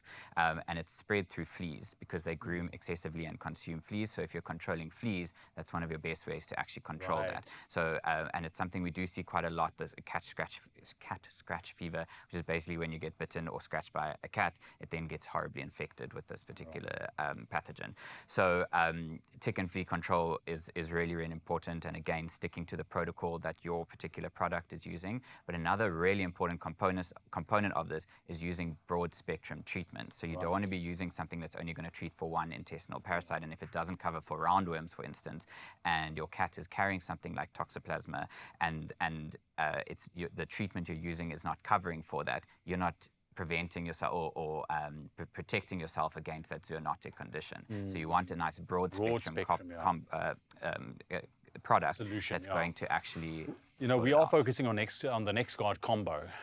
Is this something that, you know, is that broader spectrum of what you can do to protect your animals, and not only that, but your family as well? Absolutely. So to have one product that you can use to treat for ticks and fleas and worms all at once is really, really helpful. And then making sure that you're covering a whole group of families of worms, because that's actually what becomes really important. It's obviously really, really important that we're protecting our pets. And from a veterinary perspective, we tend to focus entirely on the pet, but the reality is that we also need to protect the people who are looking after those pets. So you want a product that you know is going to cover all of those bases. So absolutely, really, and also that's safe for your animal. I think a lot of people has got those as well. So there we have it. Vince, thank you very much. Really appreciate you. Absolute pleasure. It's a big topic, I know. It's a big topic. Shame we could talk for hours. Hyper summarizing. You did very well. Thank you very, very much. Now, as cat parents, we really want nothing but the best for our furry friends, and that means keeping them safe. Now, NexGuard Combo, like we've mentioned, is part of the NexGuard brand family, the global #1 pet parasiticide in sales, and it's the only broad-spectrum protection for cats, targeting everything from fleas, ticks, mites, and tapeworms to roundworms, hookworms, lungworms, and even heartworm disease, all in one easy-to-use monthly topical solution. So whether you have a tiny kitten just 8 weeks old or a proud mama cat, NexGuard Combo is designed to keep them healthy and happy, and you can enjoy more cuddle time and moments with your furry friends. But here's something for you now. As our viewer, one lucky viewer, one of you, it could be you, stands a chance to win 2,000 Rand cash. Simply reply to the competition post on Expresso's social media pages and describe your cat's personality. Get creative with this one in 3 words only. It's a challenge we'd love to see. Now, don't forget to include that hashtag NexGuard Combo and also hashtag Guardians of Love. Now, this particular competition closes at midday tomorrow, Friday. T's and C's do apply, and you can find them on our website, expressoshow.com. We'll see you now.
It's my feel-good breakfast.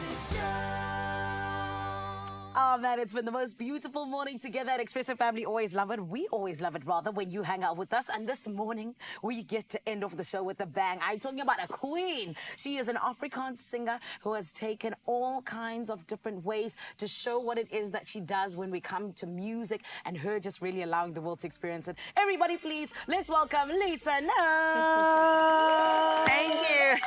My Lisa, how are you? I'm so good. How are you? Amazing, thank you. Good. Lisa, I want to take you back. I Oh, want to wow. take you back to your debut album. Yes. Am I saying it right? Onderste Boer. Onderste Boer, yes, that's perfect. I'm Afrikaans You now, are, yes, you okay? are. That's many, many, many moons ago. I think it's about 16 years ago. Oh, wow. Yes. That's incredible. I mean, being where you are now, up until this point, you know, what was happening in between? Talk to us about the journey. Oh, lots and lots of stuff. In between my first debut, I had a verhoogproduksie called Liefling. I got married, I had babies, and now I'm ready to sing again. So I'm very excited and very ready for this new journey. That's so beautiful. And going into the new journey, you know, you always need to know yourself. So talk to us. You are someone who performs in both English and Afrikaans. Do you find it easier to write in English or write in Afrikaans? I find it easier to write in Afrikaans, mostly because it's my home language and I grew up in that. But I love English, I love the language, I love speaking it, and I love country music. So for me, the English country is just amazing how they bring forth the lyrics and just takes you on a new journey. So yeah, no, I think both maybe. Oh, I love that. So, well, ma'am, I think you do it so incredibly well. And this is why I'm so excited for your new single, Roy. Thank Talk to us you. about it. I am so excited about it. Yes. So as I just said, I love country. It's got a country undertone, and it's actually just a love story. Like how wine just gets older, better how it gets older. That's the same with the love. It just, the older it gets, the better it gets. And yeah, I think people will love it. Oh, and you know what? We've been hearing it all morning, and we're obsessed. We keep on singing it over and over again, even when it's not playing. Yay! Yes. But talk to Thank us you. about the side of you that is an actress, the woman who comes out and just, you know, takes on these different roles. Oh, I love acting. I only had the chance to do it once, and that was in twice, Liefling and Lisa se Klavier. Yes. And it's just a place for me where I can just be someone else, someone different, just getting to know the character for me is amazing, and I really, really love it. But I think every artist, even though you're a singer, has got something to do with a little bit of acting. I like that. Yeah, because even if you can get up a day and the dogs can bark and your children can scream and you need to go on stage and you need to... You gotta act, darling. You gotta act You like gotta put on a everything is role. amazing. And you know what? With Lisa being here, everything is amazing. And I'm so excited for us to Thank experience you. Roy all together as an Expresso family. Yes, it is coming your way in the next bit. But first, let's tell you how you can be a winner. Graham, please give us the details, my love. Well, standing in for my man Graham. Thank you very much, Zanele. But yes, a chance for you to win. You can stand a chance to score millions by playing Sports Stake 8 Fixture List 795 for an estimated jackpot of over 2.7 million rand this Thursday. And that is today, just in case you were wondering. Now, this fixture list closes at 6:15 this evening. And all we're going to say to you is, what are you waiting for? Go out and play Sports Stake 8 now in store on the nationallottery.co.za website or the mobile app for your chance to #BeInja your game. All right, let's round up the show with some lovely music from Lisa now. Oh, yes, baby. Lisa's in the building and we're doing the things that need to be done. Everybody, here is her brand new single. It's called Roy.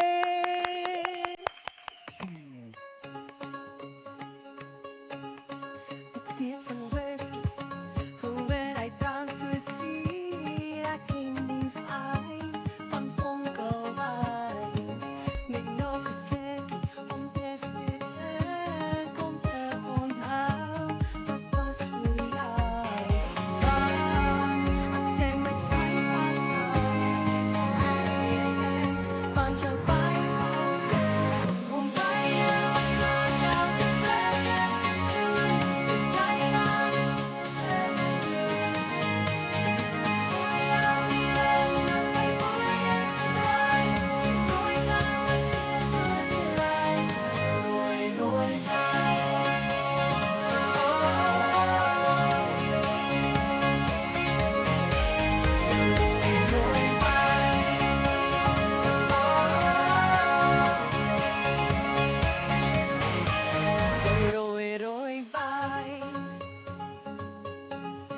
weer van hier.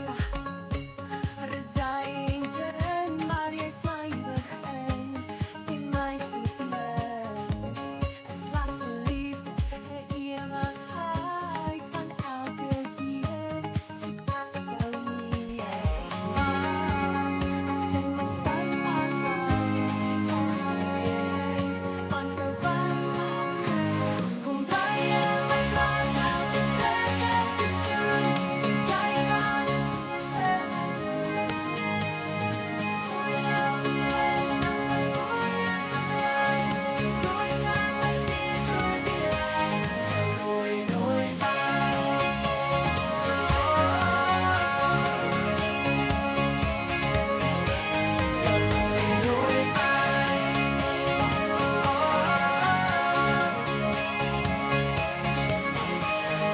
Rooi rooi wyn. Ja, jou rooi wyn. Kom bly